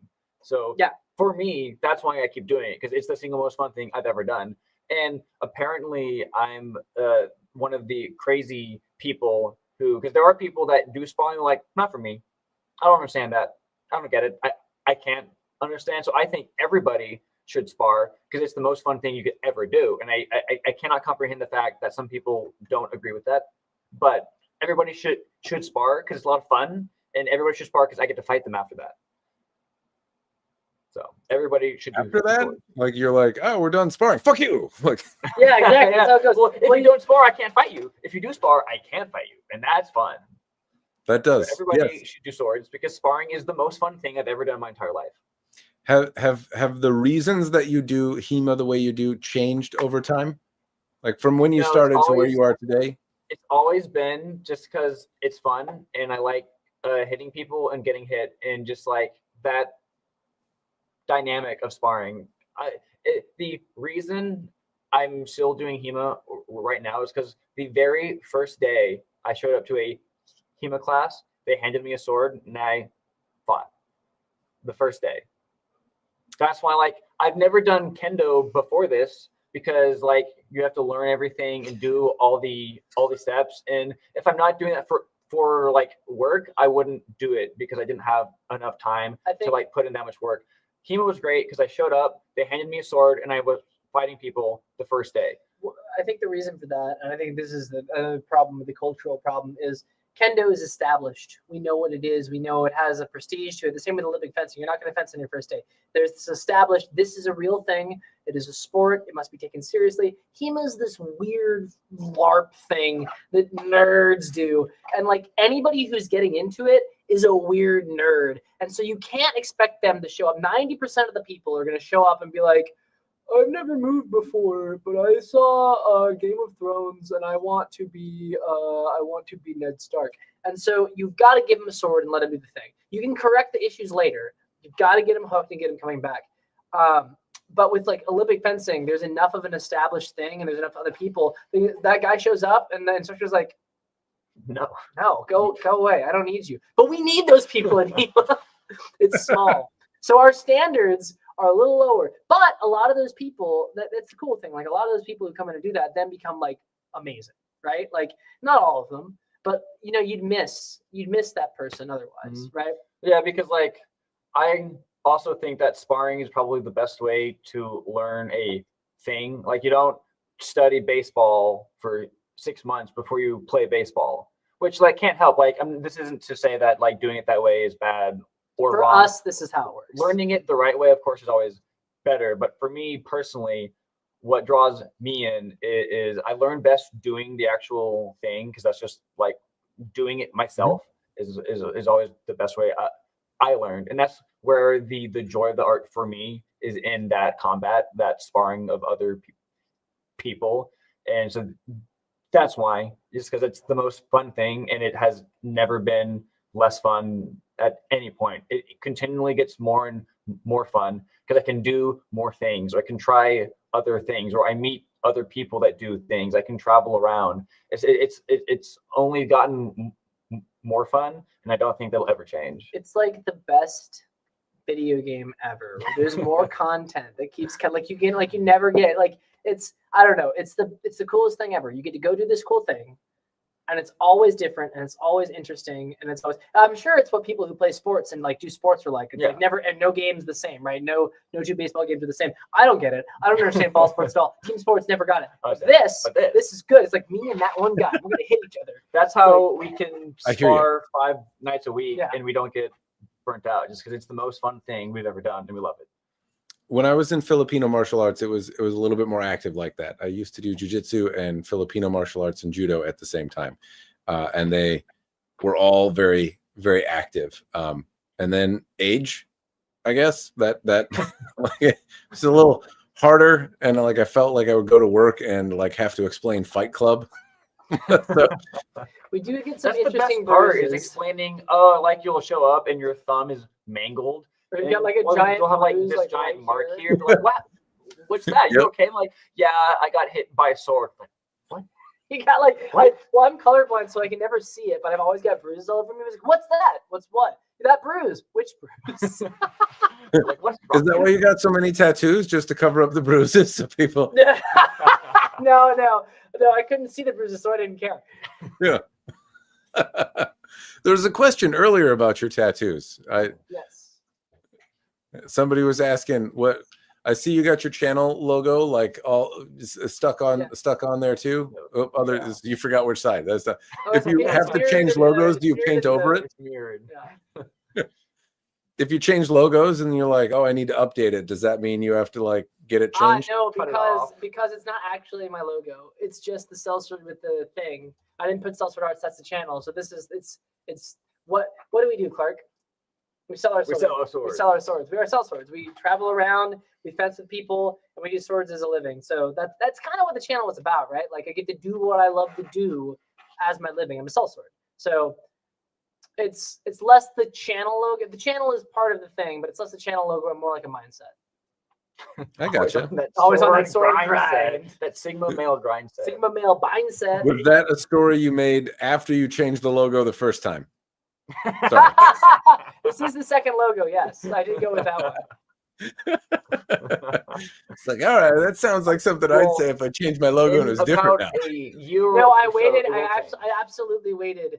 I was like, I thought about it when I first made the channel, and I thought about when we hit 1 million. I was like, I'm gonna wait, and I waited like 4 years. Like, okay, this is a real thing. It's not gonna evaporate tomorrow. I'm gonna get it. I feel like I've accomplished something now. Now I can get the tattoo. But I like that urge at first to get a tattoo of the logo of my channel, and I was like, no, that's a death sentence. Not while it's only like 2 years old. As getting your partner's name tattooed on. You don't want to do that. You don't want to do that. Not until it's been a minute. It's been a minute. I waited 4 years. When is it that time where like tattoos are appropriate? When's I don't know, man. Like if it for me, it was like I'm doing this as a full-time job. And it's making money and it hasn't exploded yet. Let's go. He's married to the sword. So he got married to his job. Got married to this is my No, I meant like you said avoid partner.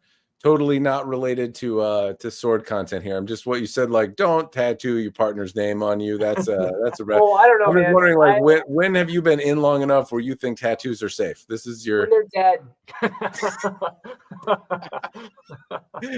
I think that's the best fucking answer. That's well done. I mean, it's true. Like your partner dies. All right, perfect. It's safe. Safe. My nephew got married recently, and when I congratulated him by saying, "I hope your marriage ends in death," nobody got it. Well, he got it, but like nobody else got it. I was like, it ends in one way or the other. That's the good one.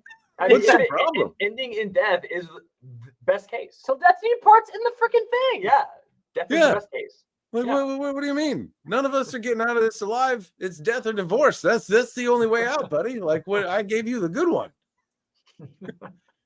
I didn't say I hope you get to keep 75% of your shit. I said something nice. What do you mean? I said something nice. What do you mean? Why are you upset? I didn't tell you to die. Come on. Yeah.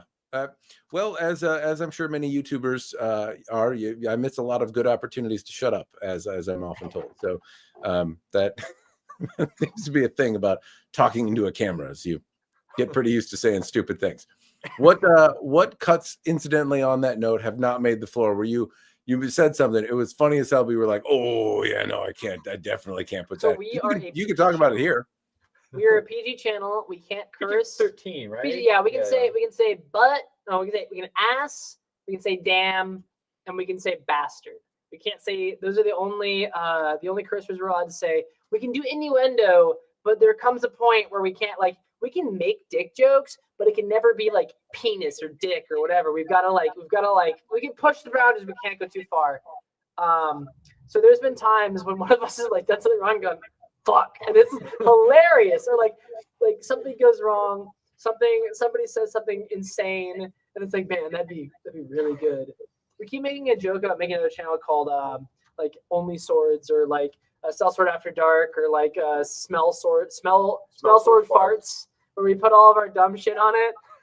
I would think you guys would rip ass constantly, because I mean, you look like you hit the gym. That doesn't happen without protein, and when you're moving around all the time, well, things also move. So I had a video that I made. Actually, it was a beautiful video. It was the best video ever. It hasn't gone out, so this is exactly what you're talking about. Yes, I published it, and it didn't receive good Patreon exclusive. So I published this, and I didn't get good reviews. But it was me sitting there because I was trying to make a video about how our content is a little bit harder to film than most shorts, because we put a lot of effort to do it. It's not just like somebody jumping on Minecraft blocks and reading Reddit, or that dumb thing where they've got like Family Guy on the bottom and something with like a pottery thing on the top, all that bullshit. So I don't know, because I'm old. I don't. It's terrible. Short. Most of shorts is a wasteland. We try to be better. But I was making this thing, and I filmed this like 6 times. I'm trying to be serious, and my stomach's upset, and I just go, so I say is like, at Sellsword Arts, we do is a little bit more serious. I felt it coming. I let it go. I just went. It was like my eyes roll up. Continuous seconds. You know what? So long. You know what? I'm gonna find it. It was so long. I'm gonna find it. I'm gonna show you. It was hilarious. Premiering here. Premiering here. Sellsword Farts. It was so funny. That is that sounds like a thing. I'm just surprised there's not a couple squeakers in your sparring. That There might be, but we don't have good sound quality in the sparring. Yeah. Fair enough. It's overshadowed by the foot stepping and the clanking of swords. You don't. I mean, if you have proper, if you cut correctly and you're compressing your diaphragm, you should go right. It helps you. That happens sometimes. I got stuff that happens. Where is it? Here it is. Put it here live.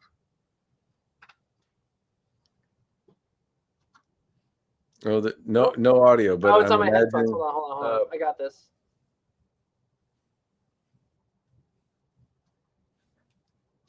Insight into how we make Oops. I would love to know, hey guys, so I wanted to give you a little bit of insight into how we make our content and why it's a little bit harder to make than some of the other content out there. Now, this isn't me being like, yeah.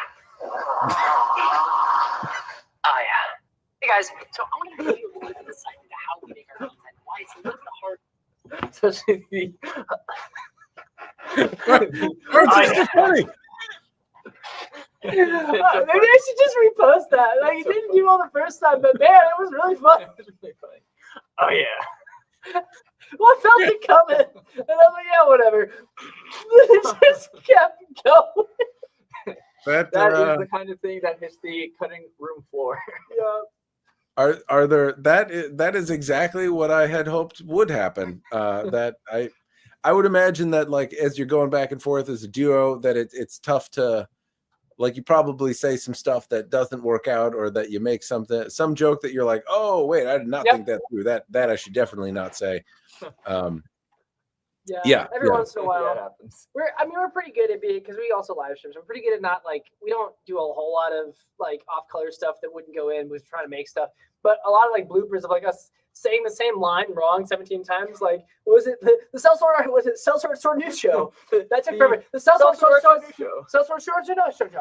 Sellsword Sword News Show. Because we also talk really fast. Yeah, we talk. Is there a part where you like consistently suck at recording a part? Like it always is a struggle, and your editor knows just to go to the last take? Well, it's always random. There'll be times when there's this one thing that should be easy that we cannot get right for reasons. It's usually like it's not that hard. We just can't say it correctly every time. Something, and we spend like a half hour saying this one line like 30 times before it finally works, and it's totally random. Sometimes it's just for some reason we can't do it. I can usually do a video in one take once I get past the intro. But until I explain what the video is about, which sometimes, like, for some reason, I don't know, like, I forget, like, I'm going to sit down and record this fucking video. And then I sit down and I'm like, what am I talking about? Shit. And, like, it takes, I don't know, my brain needs to warm up or something. But I start the same video the same way. I've done it for about 10 years in a row. Hello there, sword friends. I'm going to fucking talk about this sword. And then, but I can't get the words to trip out of my mouth correctly. And it takes like 15 minutes. And then like I get the edit part where I'm looking at my stupid face, failing to say simple words. And I'm like, God damn, like, why do I have any friends? Yep. It's, yeah, that's a pretty common struggle for me. It's funny that it's always the intro though. Or when my kids run in and interrupt me and I was like, what was I talking about? And I completely forget where I was. And I was like, do I have to start all over again? Fuck! Like that. No, I know what it is. I know what it is. What is it? We start recording a video. We get almost all the way or all the way through it. And then I look over and Clark's mic is off. That has happened so many times. Like once, maybe 2 times. 3, maybe 4 times. 5, maybe 6. Remember that time you took the mic home? But that Clark is beautiful and wonderful and perfect in every way, except he always messes up my sound capture. Yeah. He did it yesterday. Yesterday too. He did it yesterday on the VR. I put the mic on and I just like, it's on, right? No, you forgot you had it muted also. Yeah. There's lots of times when we film a whole thing and we're like, that was great. We got it all. It was perfect. The whole news show. And then that news show we had to do twice because the first one was great. And then like, David, you're going to hate me. That entire time, I was off the whole time. We're going to have to redo the entire thing. We wasted like 2 hours. We have to do the whole thing over again. I've had a couple worse. So I've gone through and made cutting sessions where I like the camera doesn't turn on, or like the battery dies because I live in the winter perpetually, so the batteries are like iffy in the cold sometimes. Yeah. And I'll go out and cut when it's like 20 below zero, and sometimes batteries are like, I'm totally charged. Fucking never mind. So that's happened. So I took to starting multiple cameras, and there have absolutely been times where even if I have 4 cameras on this like cutting session that I'm doing, like maybe one of them works, or sometimes none of them work, and I lose all of the footage, and I'm like, fucking awesome. Now, fortunately, I usually notice beforehand I haven't lost all of a destruction part yet, but I've definitely come close, and I've had like the 4th shitty potato camera be the only one that has any footage of me breaking the $1,000 thing that was sent to me. So yeah, that's you can't miss the money shot, basically. Yeah, you gotta have some backups. But I've come close, and I've definitely recorded full things without my microphone working. Don't notice until I go back to edit, and I'm like, oh yeah, that is fucked. I have to do all of that over again. Fuck. Like, how do you stay? Is it because you can give each other shit? Because like, how do you stay? Like, I have to take a break when I'm like, I did all of that. That was my weekend. I gotta fuck up and go to my job. Usually we'll catch it like maximum 10 minutes in. Like it's and we're doing shorts. Like we'll just have to reshoot a short. Yeah. Whatever. The long form was funny. It was also like it was an experiment. We were messing around. The only time it really pisses me off is if it's like we did VR the other day, which is always a pain in the ass. VR always messes up. It's always a nightmare to get into. And we did all this stuff, and it was really good. And it wasn't Clark's fault because VR is terrible. But the OBS was muted on the capture, so it was just picture and nothing else. No and sound, we had, and no it was like sound. it was like an hour of work, and I was like, and then we had to just like, Let's do it again. Let's do it again. and we did it again. I'm glad you can muster yourselves. That's one thing about YouTube that I have come to appreciate by trying to do it myself is like sometimes I'll sit in front of the camera and be like, all right, I'm trying to get this done. And then I'll watch it back and be like, I am just a sourpuss. Like, I don't want to watch me. I'm miserable. I just need a break. It does help, as you said, because there's two of us. So when David gets upset, I can like get him not upset or vice. I'm usually the one that's stressed out. Clark doesn't ever get stressed. I'm over here exploding, and Clark's like, It's fine. Chill out. and so I look at Clark go, and I go, okay. So there has been times when you'll think you've stopped the camera and it'll keep rolling. That happens. So you'll go to film and stop recording. That's happened. Do the whole bit, and then you'll start. And then Okay, so turn on, the problem with miss that. it. So the problem with that is like, so there's two things that happen. His mic doesn't work. We usually catch that. The one we don't catch is when we don't stop it and then we restart it. So we're like, okay, I was like, oh, it's recording. Okay, time to record. Boop. And I think I've recorded it. And then like the next day I'm like, where did that shot go? Did we not film that? What happened? And we usually just do a pickup. Yeah, you would think that like with all the features added to cameras, there'd be the like, I'm an idiot and I need to do this for a living though. So please help me not punch myself in the face so much. Like, is there, I don't know, just some sort of something that indicates that everything is on, like the front facing red light buttons or something? I don't know why those went away, but like, I like that button. I was like, it's going. He can't read or see. Oh, wow. But he can sword. But he can sword. That's all that matters. Yes, so color blindness, that's a thing as well. Colorblind. Yeah. Colorblind, dyslexic, ADHD. Yeah, I hear that. I am also Did dyslexic. you say short? My editor's throwing sass. That also does help with the short stuff because we're both ADHD, so it's easy to just constantly like all the time. So that helps too. I find that we sit down and talk because we can't do that. ADHD seems to help with like hyper focusing though as well. That can. So, Depends on the task. Editing, for instance, I can for like a million hours. But if you asked me to, I don't know, read a book, I'd be like, can't. That's what helped me. I got to a point where the amount of emails I had to read for my day job were getting to the point where I was like, I'm gonna die. Like I can't brain this good. So I started trying to read books, and so I focused on books that had swords in them, and that helped me get to a pace where I'm still dyslexic as hell, but I can make it through material faster after practicing reading, which I started doing before bed, and that helped. It didn't make me smarter or better, but it did help me make it through my emails at my day job and also read things about swords. What you do find though, if you decide to take on reading, is don't listen to any audiobooks. Like pick up a book that you hopefully will find interesting. I like Brandon Sanderson. His writing style made my brain not hurt so much. But I would read characters' names wrong forever. Yes, every time. Yeah, and then like that's their name in my brain hole, and so then like I would hear somebody else talk about it. I'm like, what did you think about this character? I'm like, who the fuck is that? I read this whole book. I don't know. They're like, that's like the main guy, and I'm like, but that's this guy's name, and like that's not how that's read. And I'm like, fuck, dyslexic. Before the Lord of the Rings came out, I was attempting to read the books, and oh boy, was I in for a shock when I saw the movies. That is not how you said anybody's name. And I was like, oh, that's very different. I had a very different thing in my mind. Yes, I find that to be very funny. So now whenever I start a series, I try not to know anything about the names, and it's a thing that always amuses me, just whose names I get just like obvious dyslexia kind of wrong, you know, not like, oh, I it's a silent schwa or something, but like like just legit. That's upside down and backwards, dude. So Yep.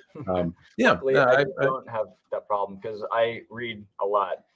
Tangent, if you like books with swords in them and other historical things, you should definitely check out all the stuff by Christian Cameron. His stuff is amazing. Christian Cameron. Christian I'm making my way through the Wheel of Time right now. The Wheel of Time's great. I love the Wheel of I Time. just We started the gotta 10th fight about book. the sword. I'm just starting number 10 today.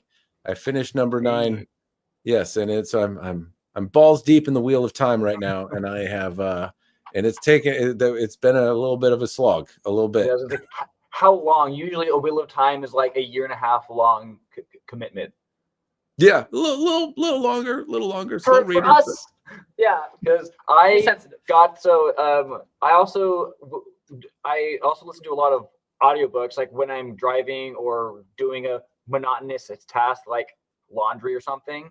I'll also do an audiobook. So I listened to them when I was in college at my shitty part-time warehouse job, so I could have tank it in the gas, so I could listen to the entire shift, like 6 to 8 hours. So I basically spent 30 to 35 hours a week just listening to the whole series, and it took me 4 months listening as a full-time job to get through it. It's so long. By the end of that, the narrator's voice was my internal monologue. I thought in Michael Kramer's voice. It was crazy. Did you ever go into Kate Redding then? Is it ever? They did. There was like a tag team. She did the female characters like Moraine and Egwene and all the other Ains. That's the voice that doesn't seem to irritate my wife, because I'm 10 books in, but I'm listening to the audiobooks to remember what the hell is happening. Mm-hmm. And so I'm on book 4 on the audiobook, and Michael Kramer and Kate Redding's voice are the ones that like don't irritate my wife. And so anyway, yes, audiobooks. It took a surprisingly long time for his voice to not be my internal monologue. It kind of freaked me out that like I'm thinking in his voice. Get out of my head. If you've read The Wheel of Time, you're a big audiobook fan, how come, Schmancy's Herrenmark Swiss Sabers are not on your list of shit to do? So the one I want, there's a lot of things by Windlass that have made a lot of book replicas that they made for a very brief time and are impossible to find now. Like the Windlass Herrenmark sword I want so badly. This guy, I just never gonna saw find the it. comments. Never gonna find it. This little guy's got such a hate boner. And all of the other Herrenmark swords are like a custom piece that's expensive, and the live action Wheel of Time Herrenmark sword is a piece of shit and should die, because that's not what a Herrenmark sword is. I was seeing some of that in the commentary as well. I have kind of wanted the Windlass. Seldom for me to want a Windlass one. The museum replica stuff is really nice, but I haven't enjoyed some of the others. But the Inigo Montoya rapier, you're probably younger, but the Princess Bride, awesome movie. Oh, and it's my favorite fight film. It's my favorite movie. I guess defined as a movie that I enjoyed when I was 5 years old, and now I'm on the wrong end of 40, and I still love that movie. And like anytime it's on, I can watch it. With any audience, I can watch it. It's fun to quote. It's held up well, and it's the GOAT. It's the best movie of all time. Fight me. Anything that Bob Anderson touched with swords is one of my favorite movies, and that one specifically is just. I always say it's my favorite fight film. My favorite film is Empire Strikes Back. But my favorite fight film is The Princess Bride. It's so good. It's close. It's super close, too. I just love Star Wars a lot. That's okay. Lightsabers? Have you enjoyed training with lightsabers? Is there a purpose to using lightsabers in HEMA? No. No?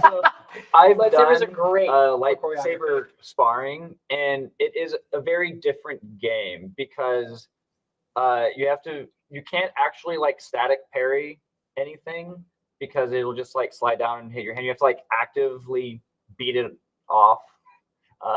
There's also Why do you have to go there again, buddy? Come on, we were off the dicks. Now we're back on the dicks. But no, it's a very fun game, but I wouldn't call it particularly martial. But it's very fun. I tried using them to do paired kata in a Katori class, a Kenjutsu class that I was in, and I was like, I have to think different, and it made me like it was.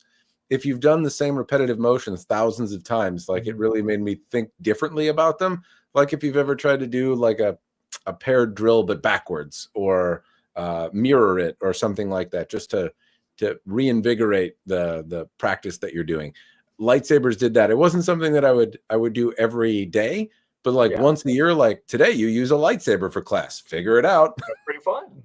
The blade is lava. Don't touch it. Weight. You can just kind of do whatever because it weighs. It's so light and fast. You can just shoot it all day. So it's very fun. We're talking about movie swords here. What are your 2 favorite movie swords? Lightsaber, very obvious. Yeah.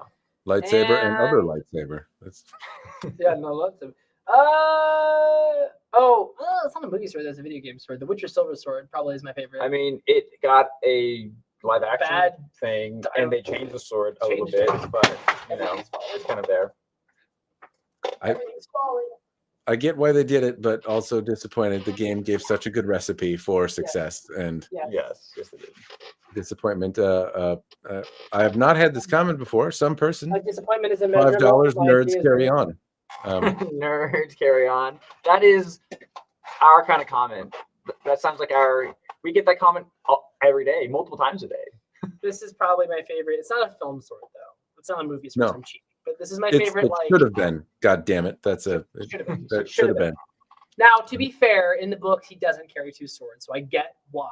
But the games are better than the books. I'm sorry. I've read all of the books. I've read all the Witcher books, and The Witcher 3 is better. It just is. It just is.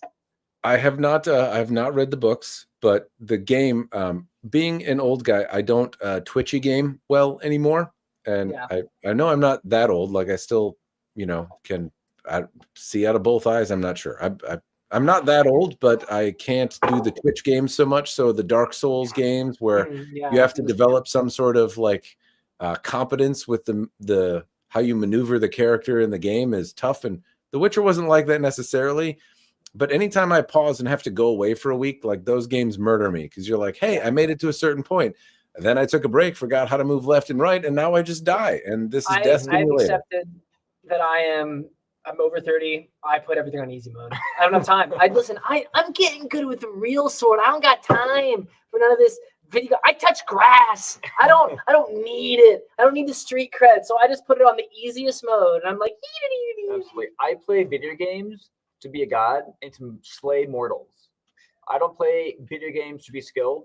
If I'm gonna train in a thing, I'll pick up an actual sword. If anybody wants to tell me that I I'm a loser or whatever for playing video games in easy mode, they can pick up a real sword and fight me. How about that? I'm not petty, you're petty. Yeah, I don't remember. I did finish The Witcher. I don't remember exactly on which mode I finished it, but I'm pretty sure it wasn't easy. You suck.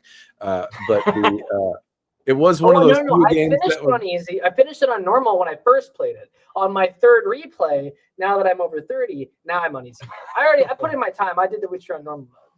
I that's one of the few though that like required me to maintain some level of proficiency and like was worth it. Except I thought it ended like 5 times. So you know how it's like bedtime when you're over 30 and you're like, this game is over, right? Like I killed the thing. But like, no, you didn't kill the thing. There's like a lot more shit to do. So that was also a game. I think the only one that kept me up till tomorrow in my old age. There's like, no, it's done. I'm not gonna stop for the credits. All right, I just probably have to walk through this fucking portal. No, there's 17 more hours of gameplay. So that was a Witcher surprise for me. But the game was worth it. Really, really enjoyed the Witcher. It's a good game. Yeah. On that note, gentlemen, I know we have been probably streaming longer with random Ramble sword questions for longer than we initially intended. I will say winding down on The Witcher is probably a good place to do it. So thank you to the folks that have kept the comment section lively. Yeah, I'm sorry I ignored you most of the time. David didn't even I didn't know I could look at it, and then I realize he read did. them until like 10 minutes ago. Yeah, it was a lot of fun. We'd love to do it again, or maybe have you on ours or whatever. Yeah, can do. I can probably not If you're swear ever for in at least a few Texas, seconds. Maybe- stop by. Maybe You sometime. can break some of our Yeah, we'll swords do a instead. collaboration. No, we'll buy a sword that you can break. But I'll bring but some. we You do can a break. collaboration where we hand you my yes. favorite sword and you break it and I cry. That might be a good video. You could follow it up immediately with a long fart. It'd be great. The tear fart, the classic. All right. Well, I will end it here. Thank you, everyone. Thank you, David. Thank you, Clark. Cheers, all for tuning in. Yeah, thanks for having us.